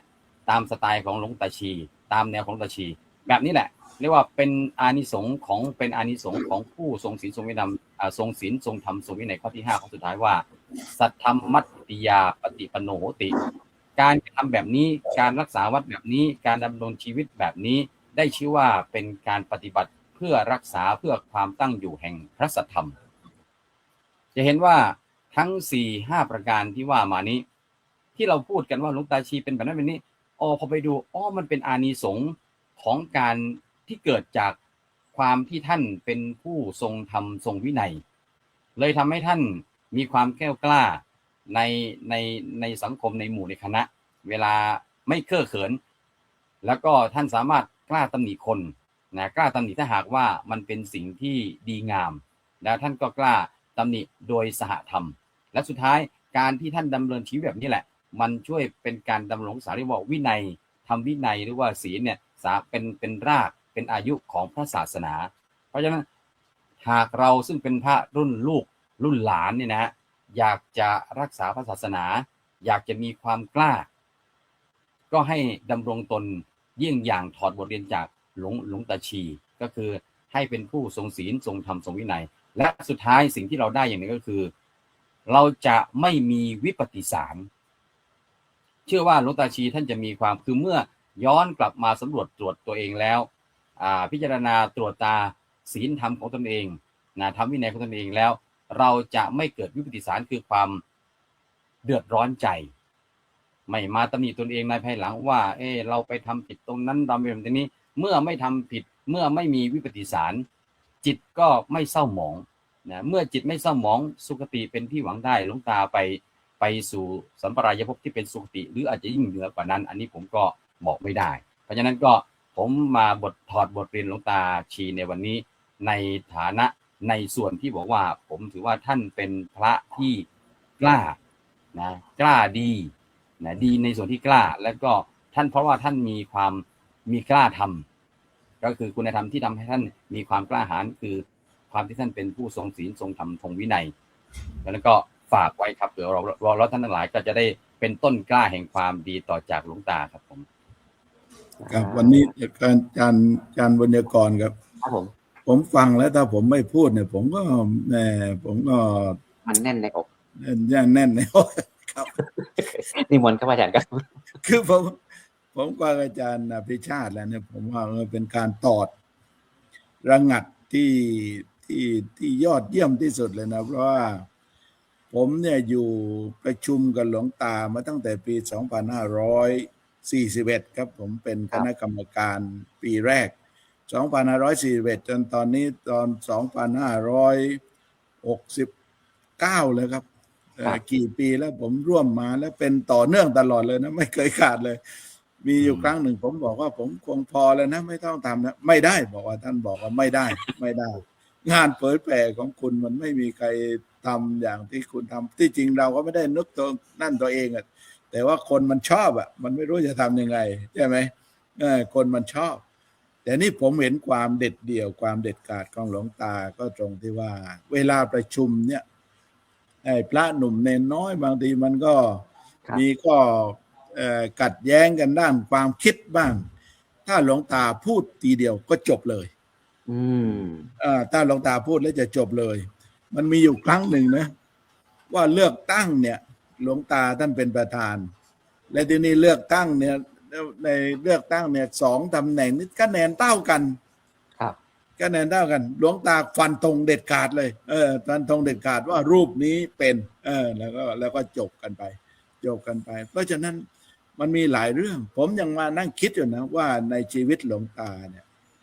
ในมุมมองข้างหลังนะที่อาจารย์อภิชาตินะเรายังไม่รู้เลยมุมมองข้างหลัง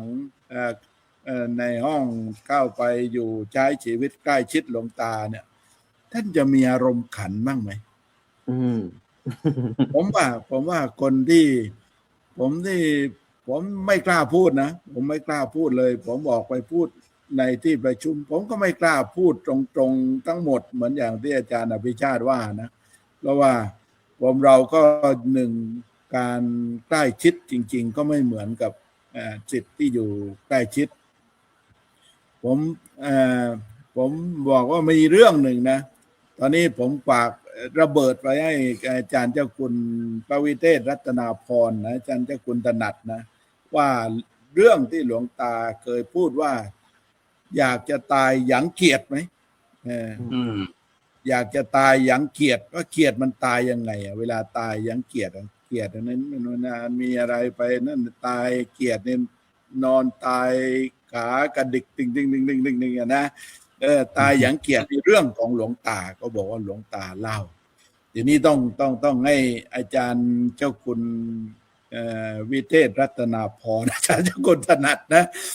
ต้องเล่าและญาติโยมถ้าอยากจะฟังเรื่องนี้ว่าหลวงตาท่านเล่าว่าอย่างไรก็ไปตามอาจารย์เจ้าคุณถนัดเอง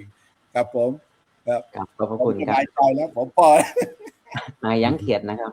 ตายอย่าเครียด มันเป็นตายอย่างไงตายยั้งเขียดนะครับ เดินต้องไป เราพยายามติดต่อไปทางของสำนักวัดไทยกรุงวอชิงตันดีซีแล้วครับปรากฏว่าวันนี้คณะลูกศิษย์ลูกหา จะมีกำหนดไปรับอัฐิหลวงตานะครับที่สุสานนะครับเพื่อจะได้มาประกอบพิธีกรรมต่อมาทำกิจกรรมกันต่อนะครับก็เลยยังไม่สะดวกที่จะมาร่วมสนทนาในรายการ แต่ว่าเป็นโอกาสที่ดีว่าโอกาสหน้าอาจจะได้นิมนต์ครูบาอาจารย์หรือลูกศิษย์ลูกหาที่อยู่ใกล้ชิดกับหลวงตาในตรงเนี่ยเข้ามาร่วมสนทนากับพวกเราร่วมถอดบทเรียนกับพวกเรา แต่วันนี้ได้เยอะพอสมควรนะครับโดยเฉพาะอาจารย์อภิชาตินี่อนวัชพลธรรมเวสารัชกรณธรรมวิปฏิสารเป็นต้นนะครับก็เป็นบทเรียนหนึ่งที่เราสามารถถอดและก็นำไปใช้ในการดำเนินชีวิตของเราได้ส่งต่อไปที่ท่านอาจารย์สรายุทธศิริสาโรนะครับว่าพระอาจารย์ได้บทเรียนได้ข้อคิดอย่างไรบ้างจากชีวิตของหลวงตาชีกับนิมนต์ครับอาจารย์ครับขอบพระคุณครับพระอาจารย์พระครูวินัยธรบุญยกรกราบขอโอกาสหลวงพ่อเจ้าคุณฤทธิ์และครูบาอาจารย์ทุกรูปครับก็ขอเจริญพรญาติโยมผู้ชมผู้ฟังทุกท่านค่ำคืนวันนี้มาฟังเรื่องการถอดบทเรียนหลวงตาชีหมายถึงว่าอัตชีวประวัติการถอดบทเรียนจะพูดให้ญาติโยมเข้าใจก็คือมาวิเคราะห์วิจัยวิจารณ์วิเคราะห์วิจัยวิจารณ์ปฏิปทาหนึ่งชีวิตที่ท่านดำเนินมาสำหรับพระเดชพระคุณหลวงตาชีเนี่ยเราเรียกสั้นๆนะก็ได้ทราบแล้วว่าทำไมต้องเรียกว่าหลวงตาชีพระอาจารย์พระมหาภิชาติได้กล่าวทั้งหลักทั้งธรรมจริงๆก็รู้สึกจืดนะครับครูบาอาจารย์ต่อพระอาจารย์พระมหาภิชาติท่านครบเครื่องจริงๆนี่ขออนุโมทนาขอบบุญขอบคุณนะครับ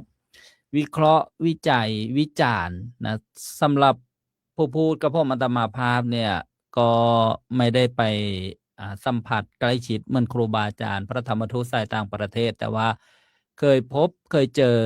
กับพระที่อุปถากดูแลพระเดชพระคุณหลวงตาชีพระอาจารย์สุริยาไปพบกันในงานปฏิบัติธรรมบรรยายธรรมท่านมาที่จังหวัดเลยก็ได้พูดคุยบ้างแล้วก็ได้เห็นในสื่อโซเชียลนี่ก็เป็นประโยชน์ได้เห็นภาพเรียกว่าข้อวัดปฏิปทาที่พระเดชพระคุณหลวงตาชีได้ประพฤติปฏิบัติมาจนจบจนอายุเกิน100 ปีเกิน100 ปีที่ครูบาอาจารย์ก็ได้กล่าวว่าท่านมั่นคงหนักแน่นในกิจวัตรอันเนี้ยที่ได้เห็นขนาดเห็นทางไกลๆเนี่ยยังรู้สึกว่ามีความสงบมีความร่มเย็นความสะอาดความเป็นระเบียบความเป็นระเบียบอย่างกวัดที่พระเดชพระคุณท่านได้จำพรรษาอยู่มองมุมไหนก็สะอาดสะอ้านซึ่งหลายๆวัดที่ต่างประเทศในประเทศเช่นยกตัวอย่างสหรัฐอเมริกาเนี่ยก็ไม่ทราบว่าสะอาดสะอ้านเหมือนกันทั้งหมดมองภาพวัดเนี่ยมามองภาพวัดในเมืองไทยเรา ก็ไม่ได้ว่าอะไรแต่ว่าก็ได้เห็นตัวอย่างเป็นแบบเป็นอย่างทีนี้การวิเคราะห์วิจัยวิจารณ์เพื่ออะไรเพื่อให้ได้ประโยชน์เพื่อให้ได้ประโยชน์จากการสูญเสียบุคคลที่เรียกว่ายากที่จะได้มีโอกาสได้พบได้เจอเนี่ยก็ขอกล่าวคำกลอนที่พระเดชพระคุณพระพรหมบัณฑิตได้ปรารภได้รจนาไว้ท่านกล่าวไว้ว่าเนี่ยบทกวีเนี่ยว่าเพชรมณีใช้มีอยู่ทุกถูผ้ากิษณาใช้หาได้ทุกไพรส้นช้างเผือก ใช่เลือกเกิดได้ทุกตำบลเมธีชนใช่จักมีทุกครอบครัวนี่เรียกว่าสิ่งที่หาได้ยากนะเคยได้พบกับครูบาอาจารย์สายนะที่นำเดินจาริกนะเราเรียกกันว่าจาริกธุดงค์นะไม่ต้องไปต่างประเทศต้องไปทั่วทุกหัวละแห่งนะท่านบรรยายไว้หน้าฝั่งตอนหนึ่งว่าเป็นการสร้างบารมีนะบ่มบารมีนะแล้วก็ให้สาธุชนที่เห็นเนี่ยได้รู้จักได้คุ้นเคยได้สัมผัสเพื่อโอกาสนะในวันข้างหน้านะก็จะได้มานะรู้จักมาฟังเทศน์มาฟังธรรมนะเพราะว่าบางครั้งเนี่ยถ้ายังไม่ถึงเวลานะจะยกหลักธรรมอะไรมาแสดงนะมากล่าวเนี่ยก็ดีแต่ว่าความศรัทธาเนี่ยความเชื่อความเลื่อมใสเนี่ยอาจจะมีข้อแตกต่างกับครูบาอาจารย์ที่มีข้อวัดมีปฏิปทาเราเรียกง่ายๆว่ามีบารมีนะอย่างพระเดชพระคุณนะหลวงตาชีเนี่ยเราก็ต้องยอมรับว่าท่านมีบารมีนะเมื่อมาทอดรหัสนะในชีวิตของท่านก็มานะเทียบมาดูในหลักธรรมที่เราคุ้นเคยนะญาติโยมใส่บาตรทุกเช้าพระท่านก็จะให้พรอภิวาทานาสีลิสะนิจจังวุธาปจายโนจัตตารโอธรรมาวัฏันติอายุวันโนสุขขังพลังนะทำ4ประการคืออายุวันนะสุขะพละย่อมเจริญแก่บุคคลผู้มีปกติไว้กราบมีปกติอ่อนน้อมนะต่อผู้เจริญอยู่เป็นนิดเนี่ยการกราบไหว้เนี่ยนะได้ดูปฏิปทาหลวงตาชีท่านเรียกว่าทำกิจวัตรนะทำวัดสวดมนต์เช้าเย็นไม่ขาดได้กราบได้ไหว้เนี่ยก็เป็นเหตุเป็นปัจจัยนะที่สนับสนุนให้ท่านมีอายุยืนมีวรรณะมีความสุขมีกำลังนะได้ยังอัตภาพชีวิตร่างกายแล้วก็มีหลักธรรมที่เกี่ยวกับเหตุนะที่ทำให้อายุยืนนะญาติโยมก็ฟังได้นะว่าพระพุทธเจ้าตรัสสอนไว้ในพระสูตรนะที่เกี่ยวกับเหตุให้มีอายุยืนเนี่ยมี5ประการนะก็1เป็นผู้ทำความสบายแก่ตนเอง2รู้จักประมาณในสิ่งที่สบาย3บริโภคสิ่งที่ย่อยง่ายนะ4เป็นผู้มีศีลนะ5เป็นผู้มีมิตรดีเนี่ยเห็นไหม1ในนั้นก็เป็นผู้มีศีลที่พระอาจารย์พระมหาภิชาติได้นำมาแสดงนะได้นำมากล่าวเรียกว่าถอดบทเรียนนะในประการที่1เป็นผู้ที่ทำความสบายแก่ตนเองนะทำให้อายุยืนเพราะบางอย่างเนี่ยนะทำความลำบากในการนะดำรงธาตุขันธ์ชีวิตแต่ละวันนะอาจจะทำให้อายุสั้นขึ้นมาได้ก็ตรงกันข้ามนะเหตุให้อายุสั้นนั่นเองถ้าทำความลำบากแล้วก็เมื่อสบายแล้วก็ต้องรู้จักพอประมาณนะรู้จักพอประมาณบางอย่างเนี่ยเอาแค่นี้พอดีรู้จักพิจารณาแล้วก็3นี่ก็สำคัญบริโภคสิ่งที่ย่อยง่ายเห็นไหมพระพุทธศาสนาเนี่ยเล็งในเรื่องของสุขภาพนะการดูแลทั้งกายทั้งใจนะแล้วก็4เป็นผู้มีศีล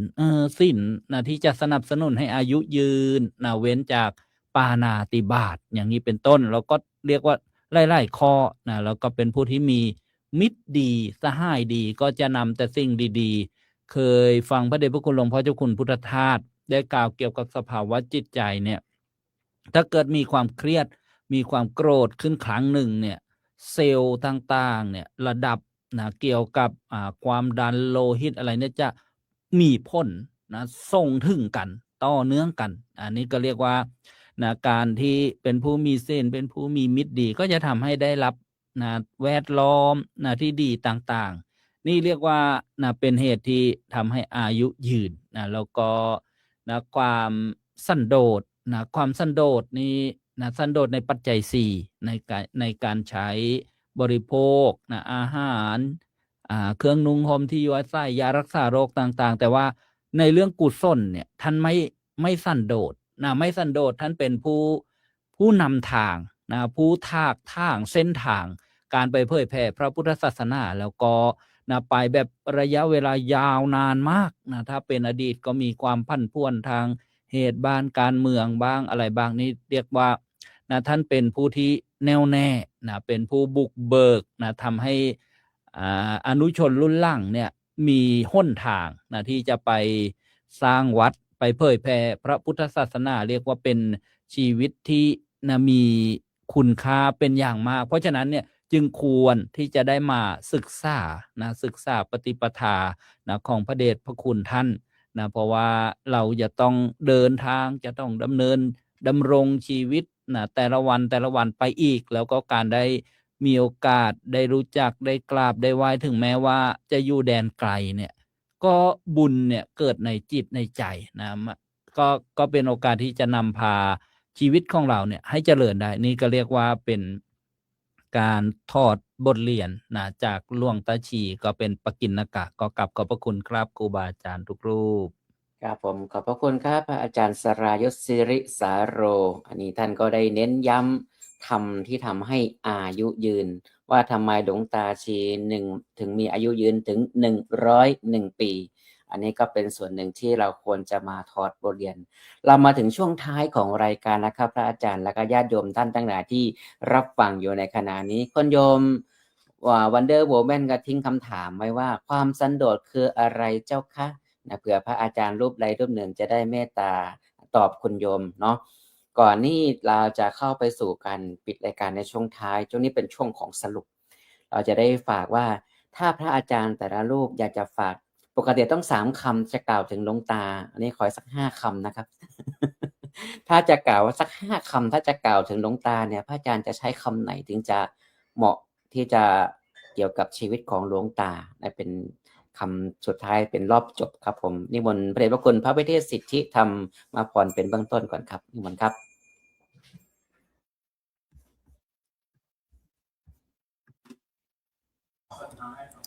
ยอดธรรมทูตยอดธรรมทูตนะครับยอดธรรมทูตเพราะว่ากลับมาอาจารย์อภิชาติแกนับแกกลัวว่าผมจะเลยใช่ไหมคือความเป็นธรรมทูตเนี่ยมันผมเคยพูดหลายรอบว่าพวกเราเนี่ยเป็นทหารชั้นแนวหน้านะครับมันเป็นทหารชั้นแนวหน้าของพระพุทธเจ้าเพราะฉะนั้นทหารชั้นแนวหน้ามันเหมือนช้างศึกที่ลงสู่สงครามไม่ใช่พอเห็นขี้ฝุ่นมาเนี่ยมันก็วิ่งหนีแล้วตอดใจหนีแล้วมันต้องรับไอ้ลูกศรที่มาทั้ง4 ทิศมันมาทั้ง4 ทิศมันต้องใช้ความอดทนความเข้มแข็งจริงๆจึงจะทำได้หลวงตาชีเนี่ยท่านเป็นผู้ที่ตามที่ผมไปนั่งคุยผมไปคุยสนทนากับลูกศิษย์ของท่านนะ1ท่านเป็นตรงต่อเวลาเรื่องกิจวัตรไม่ขาดไม่ว่าท่านจะคลานออกมานะท่านก็ยังมาทำวัดสวดมนต์ของท่านนะท่านสวดมนต์มาสวดมนต์แล้วก็10 โมงเช้าเนี่ยท่านฉันแล้ว10 โมงเช้าฉันเพลแล้วท่านฉันเพลแล้วตรงต่อเวลาแล้วเราเข้าไปในห้องของท่านนะผมเข้าไปกราบท่านหลายรอบในห้องของท่านมีแต่เรื่องหนังสือครับแล้วนั่งก็นั่งพื้นในการเขียนหนังสือบันทึกนะครับไอ้หนังสือสมุดบันทึกของท่านนะท่านเรียงไว้แต่ละปีพวกเราธรรมทูตมีรูปไหนได้บ้างครับบันทึกปีนี้เรียงไว้เป็นระเบียบเรียบร้อยของผมเนี่ยบวชนานหรือเปล่าครับบวชนานหรือเปล่าแต่ว่าผมก็บันทึกเรื่อยนะบันทึกธรรมะข้อโน้นบ้างนี้บ้างแต่ผมก็สเปดสปะไม่ได้มาเป็นระเบียบนี่มันเป็นข้อคิดที่เราควรจะคิดนะครับลองระมัดระวังนะครับว่าเราบันทึกเราเขียนนะในแนวคิดของเราตอนหนุ่มๆกับตอนนี้ต่างกันแล้วเราเคยคิดข้อธรรมข้ออะไรที่เขียนบันทึกเอาไว้แต่เรากลับไม่เอามาสนใจเลยที่เราเคยเขียนก่อนๆผมเคยเขียนประวัติตัวเองไว้นะเขียนประวัติตัวเองไว้กลับไปอ่านดูเก่งเหมือนกันเลยไม่ใช่ธรรมดานะเขียนประวัติตัวเองแต่เราไปอ่านตอนนั้นนะตอนที่เราขนาดนั้นความคิดเราขนาดนั้นนะเพราะฉะนั้นหลวงตาเนี่ยท่านมีอายุ ยืนยาวจริงๆแล้วหนึ่งท่านมี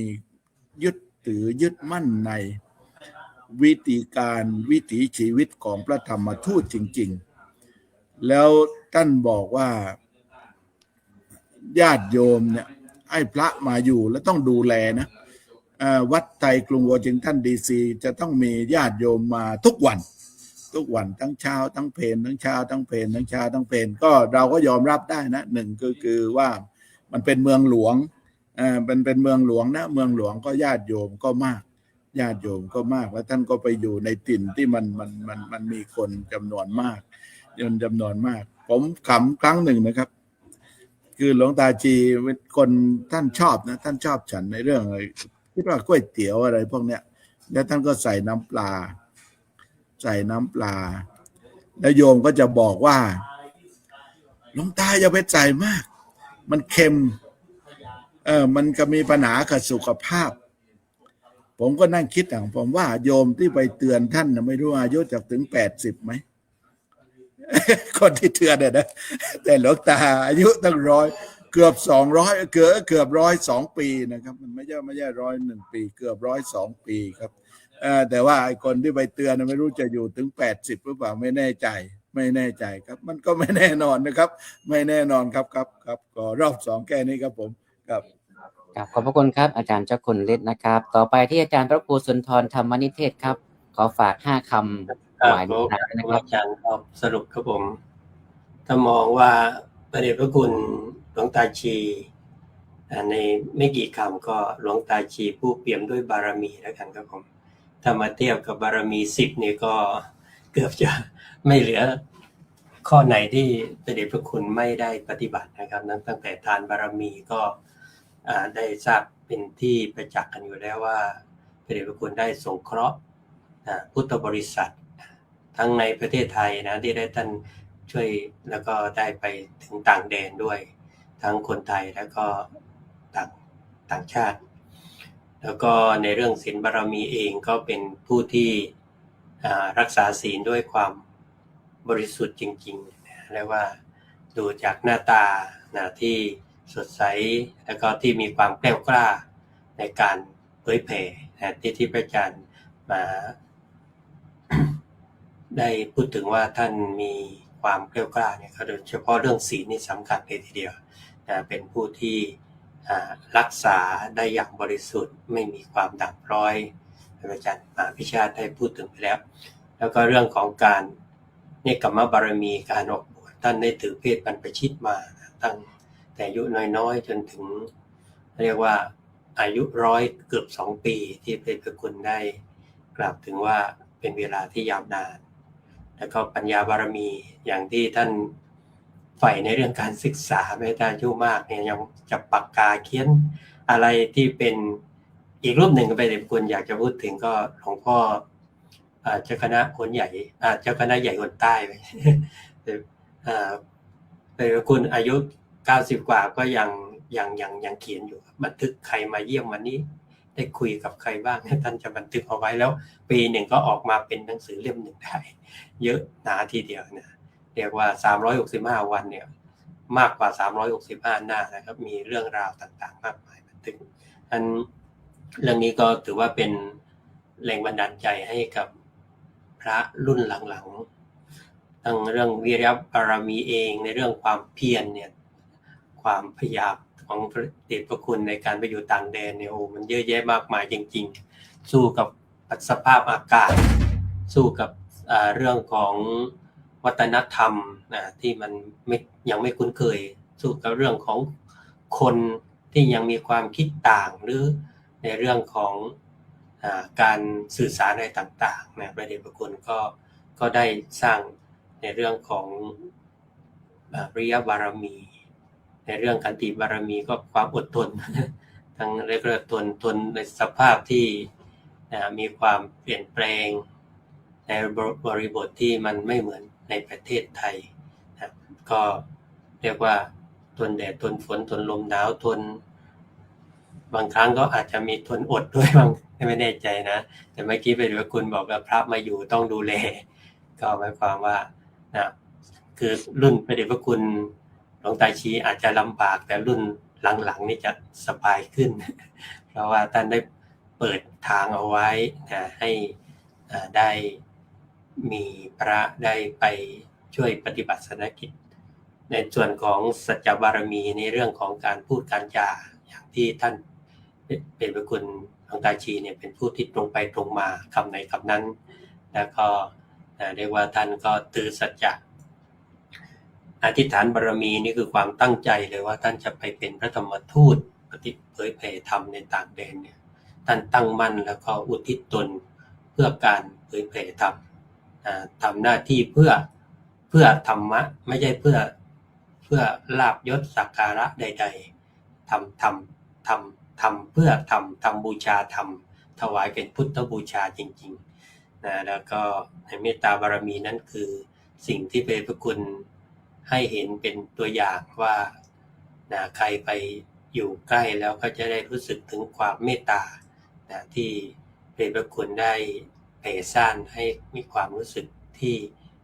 พระอาจารย์พระครูในตอนพูดถึงว่าท่านปฏิบัติให้ดูอยู่ให้เห็นเย็นให้ได้สัมผัสก็คือทำให้เกิดความประทับใจทั้งพระสงฆ์ด้วยทั้งญาติโยมด้วยและผู้ที่ได้พบเห็นด้วย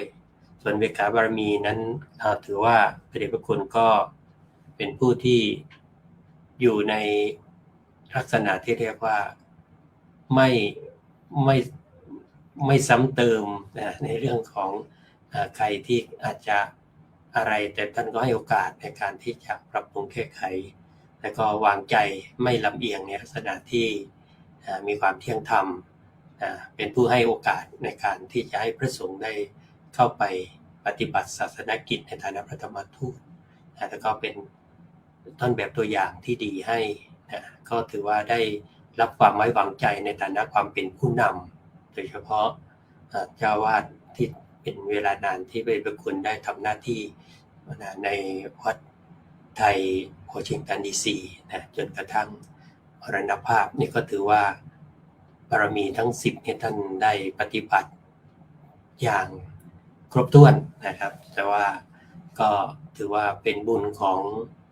ชีวิตผู้ที่ได้มีโอกาสใกล้ชิดอยู่กับพระปฏิบัติดีปฏิบัติชอบสุปฏิปันโนครับผม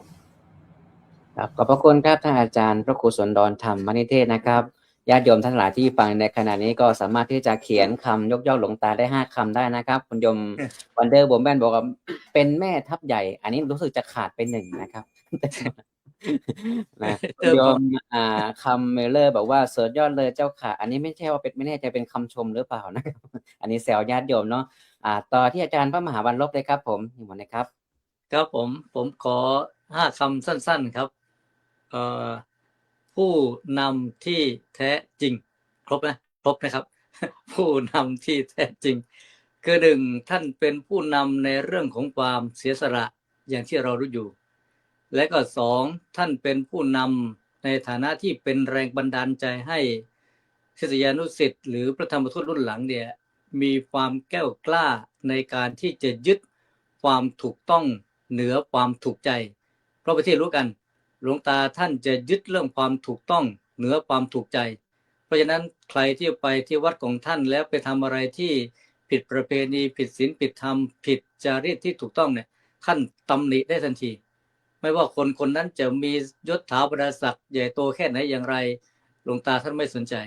มันก็เป็นแรงบันดาลใจให้อนุชนคนรุ่นหลังเนี่ยเราสามารถที่จะยึดเอาความถูกต้องให้เหนือความถูกใจได้และก็3ท่านเป็นผู้นำเรื่องของความน่าเลื่อมใสศรัทธาทุกรูปที่ไปยังวัดไทยดีซีพร้อมที่จะไปน้อมกราบท่านด้วยความศรัทธาจากใจที่แท้จริงอีกหลายๆความเป็นผู้นำที่พระเดชพระคุณหลวงตาท่านเป็นแบบอย่างให้เราผมจึงยกให้ท่านเป็นผู้นำที่แท้จริงในความรู้สึกของผมนะแล้วก็ท่านก็ใช้ชีวิตอย่างสงบร่มเย็นอยู่เหนือความวุ่นวายทั้งปวงไม่ได้ปรารถนาสิ่งใดแม้แต่ในเรื่องเคยมีในประวัติบอกว่าคณะสงฆ์สายต่างประเทศเราเนี่ยพยายามที่จะท่านรับตำแหน่งต่างๆท่านไม่เอาเลยเรียกว่ายกให้ผู้อื่นได้ไปครองตำแหน่งเหล่านั้นตัวท่านเองนั้นเป็นผู้นำเป็นผู้ให้กำลังใจ เป็นผู้คอยปลอบใจและก็เป็นที่พึ่งให้กับพระธรรมทูตในต่างประเทศทุกๆรูปเพราะฉะนั้นผมจึงยกให้ท่านเป็นผู้นำที่แท้จริงครับผม ครับขอบพระคุณครับท่านอาจารย์พระมหาบรรลบครับต่อที่ท่านอาจารย์อภิชาติกรัญญวสีเลยครับขอฝาก5 คำด้วยนะครับผม โอกาสรอบ2นะครับท่านอาจารย์เจ้าคุณฤทธิ์เคยถามว่าเบื้องหลังเนี่ยหลวงตาชีเป็นคนอารมณ์ขำไหมอารมณ์ขันเป็นคนขำไหมแน่เป็นคนยิ้มบ้างไหมผมไม่เคยเจอท่านตอนที่ท่านยังวัยหนุ่มวัยกลางคนนะฮะผมไปเจอตอนที่หลวงตาชีเป็น80-90แล้วเวลาเสร็จพิธีก็จะเข้าไปกราบท่านข้างหลังนะฮะจะไปคณะผมเนี่ยจะมีพระรูปหนึ่งคือท่านพระมหาประทีปปริธรรม9 ประโยคท่านก็จะรูปร่างท้วมๆหน่อยหลวงตาเรียกว่าอ้าวไอ้อ้วนท่านเรียกไงนะอะไรเรียกไอ้อ้วนแล้วก็จะให้คำแล้วพอเจอทุกครั้งคณะก็นักวินไปท่านบอกว่าไอ้อ้วนมาไหมแล้วก็จะขำเนี่ยอันนี้ก็เป็นคนอารมณ์ขำอย่างนี้นะเห็นลูกหลานมาลูกท่านก็ไม่เรียกชื่ออะไรท่านก็เรียกไอ้อ้วนอย่างเงี้ยนะอันนี้ก็คงเป็นอารมณ์ขำแบบผู้ใหญ่คราวนี้5 คำนะอาจารย์บุญญากรขอ5 คำเนี่ยผมให้10 คำเลยนะ10 คำนะ10 คำท่านหลวงตานะหลวงตาชีเลยนะมันเป็นคำสุภาษิตไทยอยู่แล้วนะฮะเป็นคำสำนวนไทยอยู่แล้วแต่ว่าเอามาปรับว่าพอผมนึกถึงหลวงตาชีปุ๊บคำนี้ก็จะโผล่ขึ้นมาเลยคือไม่แก่เพราะกินข้าว5 คำแรกนะไม่แก่เพราะกินข้าวอีก5 คำคือไม่เท่าเพราะอยู่นานนะนี่คือ10 คำที่ผมถวายหลวงตาชีท่านเป็นพระที่ไม่แก่เพราะกินข้าวไม่เท่าเพราะอยู่นานผมไปนึกถึงอาจารย์สนิทศรีสำแดงนะผมเรียนปริญญาโทกับอาจารย์สนิทศรีสำแดงอาจารย์สนิทศรีสำแดงก็ผมว่าน่าจะประมาณหลวงตาชีเนี่ยแหละการพูดการจานะมีพระเอาอายุมากรุ่นรูปหนึ่งในห้องผมเนี่ยไปเรียนแล้วก็ท่านก็เรียกอาจารย์หลวงพ่อหลวงตาอาจารย์หลวงพ่อนะสอนปรากฏว่าพระลูกเนี่ยอายุมากละดื้อนะดื้อรั้นนะดื้อรั้นว่าไงนะดื้อรั้นไม่ยอมปรับไม่ยอมเปลี่ยนถือสิ่งที่ตนเองเรียนมาถือสิ่งที่ตนเองปฏิบัติมานะมากนะมาเรียนนี่คือไม่หงายถ้วยมาเลยนะปิดมาเลยคว่ำถ้วยมาเลยนะไม่ยอมรับสิ่งที่อาจารย์สอนอาจารย์สนิทสะบัดออกมาคำหนึ่งเลยว่าหลวงตานะผมจำจนทุกวันนี้ว่าทำไมอาจารย์สนิทศรีสำแดงเปลี่ยนสถานะของพระรูปนั้นจากแต่ก่อนเรียกว่าอาจารย์หลวงพ่อท่านพอสอนไปนานเข้าดื้อรั้นว่ายากสอนยากไม่เปิดใจรับอาจารย์สนิทศรีสำแดงสะบัดออกมาเรียกว่าพระหลวงตาอันนี้คืออยากจะให้เพื่อให้เห็นว่าหลวงตาชีกับคำว่าหลวงตาเนี่ยคนละบริบทเลยนะหลวงตาในความหมายหนึ่งคือผู้ที่เรายกย่องนับถือว่าเป็นพ่อของแม่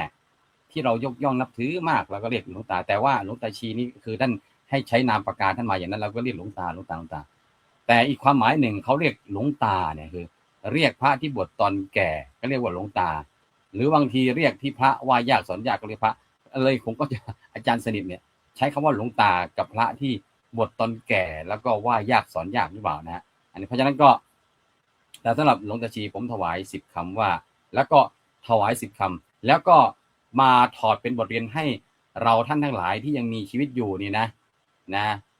อยากจะมีชีวิตอยู่เหมือนหลวงตาอยากจะมีชีวิตยืนยาวนานหรืออยากจะมีชีวิตอันเท่าไหร่ก็แล้วแต่เนี่ยก็อย่าเป็นคนแก่เพราะกินข้าวอย่าเป็นคนเฒ่าเพราะอยู่นานเดี๋ยวลูกหลานมันจะว่าเอาได้นะครับครับผมขอบคุณครับอาจารย์อภิชาติครับต่อที่อาจารย์สรายุทธเลยครับผมนิมนต์ครับขอบพระคุณครับกับขอโอกาสครับในรอบสรุป5 คำสุปฏิปันโนส่งสาวกของพระผู้มีพระภาคเจ้าปฏิบัติดีแล้วครับสุปฏิปันโน5พอดีใช่ไหมครับอาจารย์มหาพิชาติไม่เอา สุปฏิปันโนครับก็คือปฏิบัติดีจริงๆแล้วก็นึกถึงคำสอน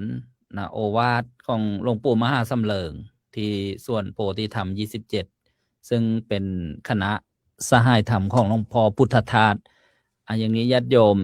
คนเราไม่รู้ว่าจะเกิดมาทำไมท่านบอกว่า2 ข้อก็แล้วกัน 1. เกิดมาเพื่อทำโลกนี้ให้งดงาม 2. เกิดมาเพื่อทำดวงจิตให้พ้นทุกข์นะตามลำดับบุญญาวาสนาบารมี2 ข้อเนี่ยที่นะได้ถอดบทเรียนจากพระเดชพระคุณหลวงตาจีด้วยนะก็กลับขอบพระคุณครับ ขอบพระคุณมากครับผมช่วงท้ายผมขออนุญาตสรุปนิดหนึ่งนะครับแล้วจากนั้นจะส่งให้อาจารย์เจ้าคุณฤทธิ์ที่จะปิดรายการเพราะเราจะถึงช่วงท้ายของรายการแล้วนะครับ จากที่เราร่วมสนทนาธรรมกันมาตั้งแต่ต้น เรื่องของการถอดบทเรียนชีวิตของหลวงตาชีนะครับ ผมได้คำหลายๆคำจากครูบาอาจารย์ที่เห็นว่าน่าจะเป็นบทเรียนสำหรับเราท่านทั้งหลายแล้วก็ญาติโยมผู้ฟังรายการที่จะนำเอาไปใช้ บทเรียนที่1ครับความเป็นผู้มีอายุยืน ซึ่งพระอาจารย์ได้กล่าวถึงธรรมะที่ทำให้เรามีอายุยืนแน่นอนว่าปฏิเสธไม่ได้ดวงตาชี้101 ปีเกือบ102นะครับซึ่งหายากมากในสมัยปัจจุบันนี้นะครับและก็สุขภาพก็ยังแข็งแรงด้วยบทเรียนที่2ครับความเป็นนักเขียนและนักเผยแผ่อาจารย์เจ้าคุณฤทธิ์กล่าวไว้ว่าท่านเป็นนักเขียนท่านจะเขียนกรเขียนบันทึกเขียนธรรมลูกศิษย์แปลเป็นภาษาอังกฤษแปลเป็นอีกหลายภาษานะครับเป็นนักเผยแผ่ตัวยงเลยนะครับแล้วก็ชัดเจนแม่นยำมากๆทำงานทุกอย่างเผยแผ่ทุกอย่างด้วยชีวิตจิตใจของท่าน3ท่านเป็นผู้นำแต่ไม่ใช่ผู้นำธรรมดาครับเป็นผู้นำที่มากด้วยบุญบารมีเป็นผู้นำที่มากด้วยอำนาจบารมีนอกเพราะว่าท่านมีธรรมที่ก่อให้เกิดความกล้าหาญธรรมที่ไม่ให้เกิดความเศร้าหมองทั้งหลายที่อาจารย์อภิชาติได้กล่าวไปแล้วนะครับอันนี้ก็จะเป็นบทเรียนที่3ครับบทเรียนที่4ที่เราจะเห็นนั่นก็คือว่าดวงตาเป็นผู้มีเมตตามีความสันโดษนี่ก็คือพรหมวิหารธรรมที่ท่านเอามาใช้ในการปฏิบัติของธรรมรวมถึงความเป็นผู้ที่มีระเบียบวินัยมั่นคงแน่วแน่ในกิจวัตรประจำวันของท่านด้วยการที่มีบทเรียนทั้งหลาย4 บทเรียนที่กล่าวมาดังต้นนะครับท่านให้ท่านเป็นแบบอย่างที่ดีนะครับเป็นบทเรียนให้กับเราท่านทั้งหลายและยังเป็นล่มโพไซแก่ลูกศิษย์ท่านทั้งหลายแล้วด้วย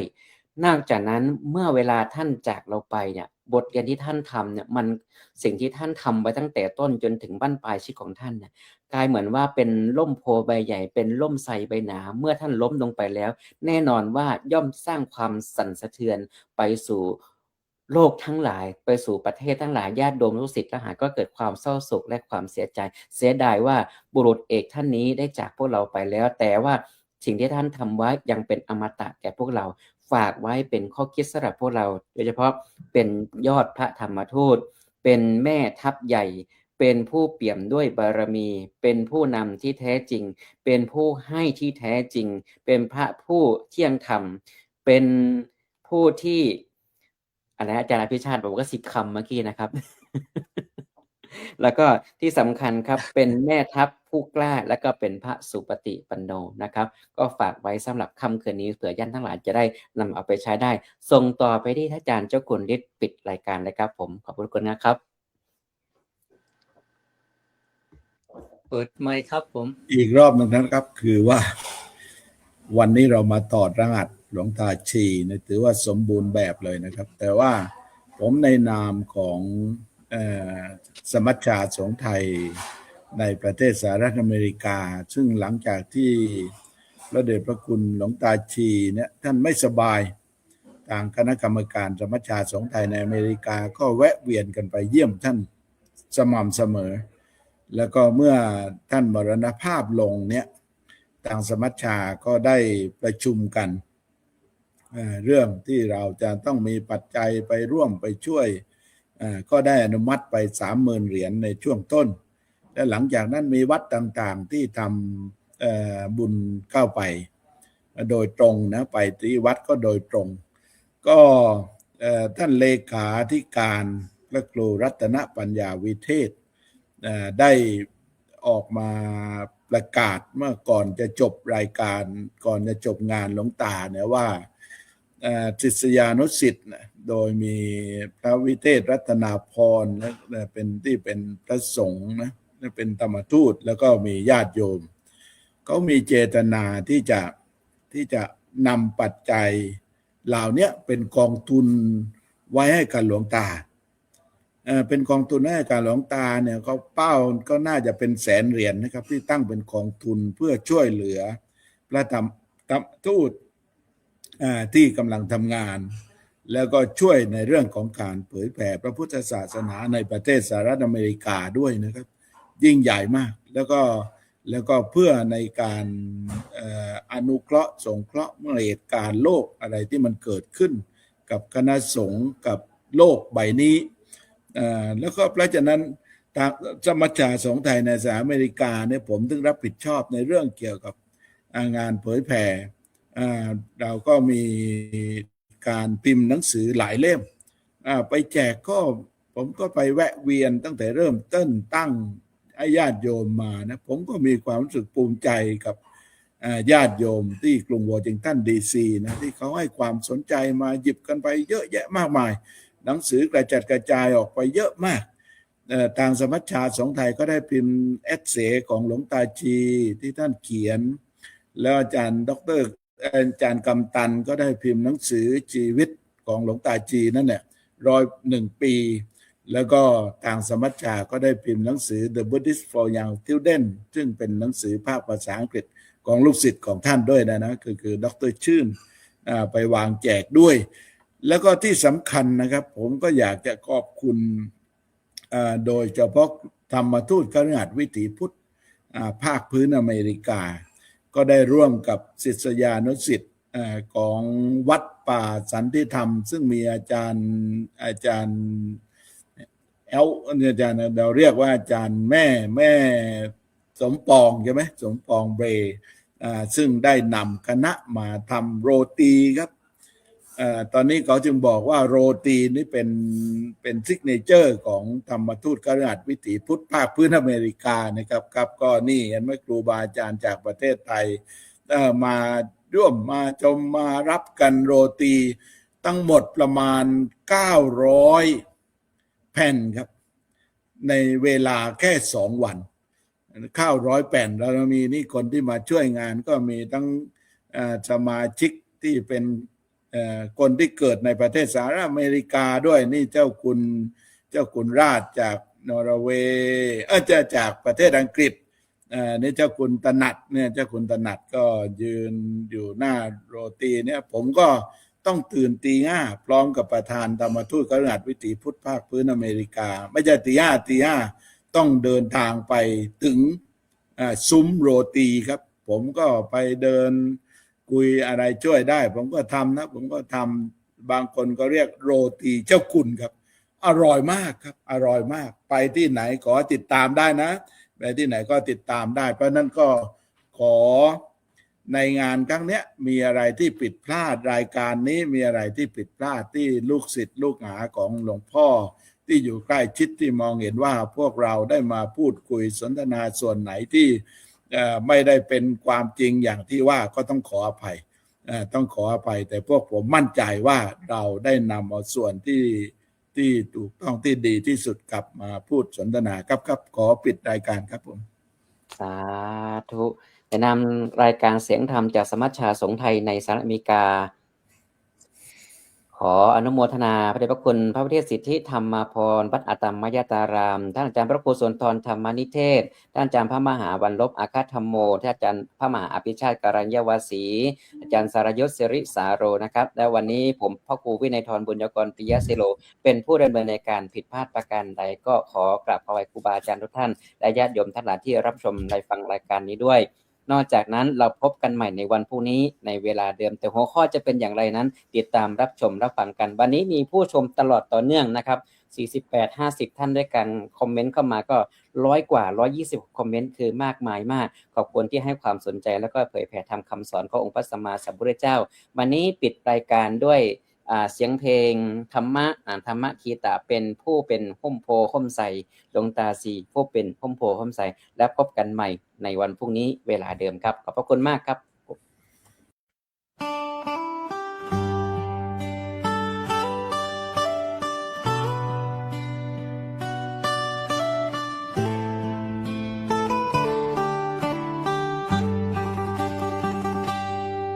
เกริ่นเสียงแคนแววลมมายามตะวันคล้อยต่ำ ผู้เฒ่าผู้แก่เว้าซ้ำถึงหลวงตาผู้เมตตา อยู่ไกลฮอดต่างแดน ยังเป็นแสงศรัทธา ลูกหลานไทยทั่วลา ต่างพากันกราบใจ เพิ่นเป็นพระผู้ให้บอกเคยหวังสิ่งตอบแทน ยื่นทำแทนเงินแสน ปลอบใจคนไกลบ้าน เมตตาดังสายน้ำไหลเย็นชื่นดวงมานเป็นห่มผู้ปมใส ให้ผู้คนพักใจ มีแต่ให้กับให้คำนี้คนยังจดจำแม่นยามเหนื่อยยากลำเพิ่นยังยิ้มอ่อนโยน อุทิศชีวิตทั้งดวง เพื่อพระธรรมขององค์พระชินสีหลายสิบปีบ่เคยบ่นทนสู้เพื่อส่วนรวม โอ้หลวงตาชีพระดีแห่งศรัทธางามด้วยเมตตางามด้วยใจบริสุทธิ์สอนให้เฮาหูจักพอบ่หลงลายอสมนุษย์เหตุใจให้ใสผุดดังแสงธรรมส่องทางผู้นำต้องสะอาดโปร่งใสและเที่ยงธรรมเหตุการงานทุกอย่างให้ตั้งอยู่ในความดีเป็นผู้ตื่นผู้ให้ผู้มีตัญญูนี้คือคำสอนจากหลวงตาชีที่ยังอยู่ในหัวใจ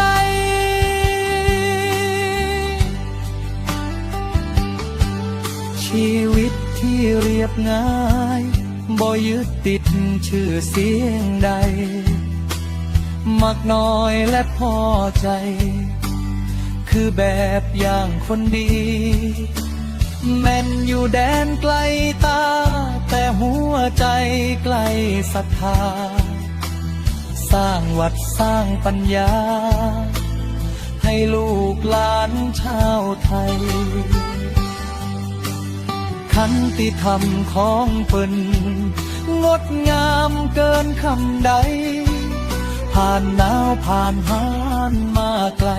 ก็ยังมั่นในหน้าที่เผยแผ่พระพุทธศาสนาด้วยหัวใจเปี่ยมไมตรีเป็นผู้ไปดี สมศักดิ์ศรีพระธรรมทูตไทย โอ้หลวงตาชีประดีแห่งศรัทธางามด้วยเมตตางามด้วยใจบริสุทธิ์สอนให้เฮาหูจักพอบ่หลงลายอสมนุษย์เหตุใจให้ใสผุดดังแสงธรรมส่องทางผู้นำต้องสะอาดโปร่งใสและเที่ยงธรรมเหตุการงานทุกอย่างให้ตั้งอยู่ในความดีเป็นผู้หูผู้ตื่นผู้ให้ผู้มีความตั้งอยู่นี้คือคำสอนจากหลวงตาที่ยังอยู่ในหัวใจเสียงแคนยังบรรเลงคลอบหมดเพลงแห่งศรัทธาคุณงามความดีของหลวงตายังส่องฟ้าไม่เลือนหายแม้นการเวลาผ่านไปลูกศิษย์ยังจดจำได้คนดีต้องมีใจให้นี่คือธรรม จากหลวงตาชี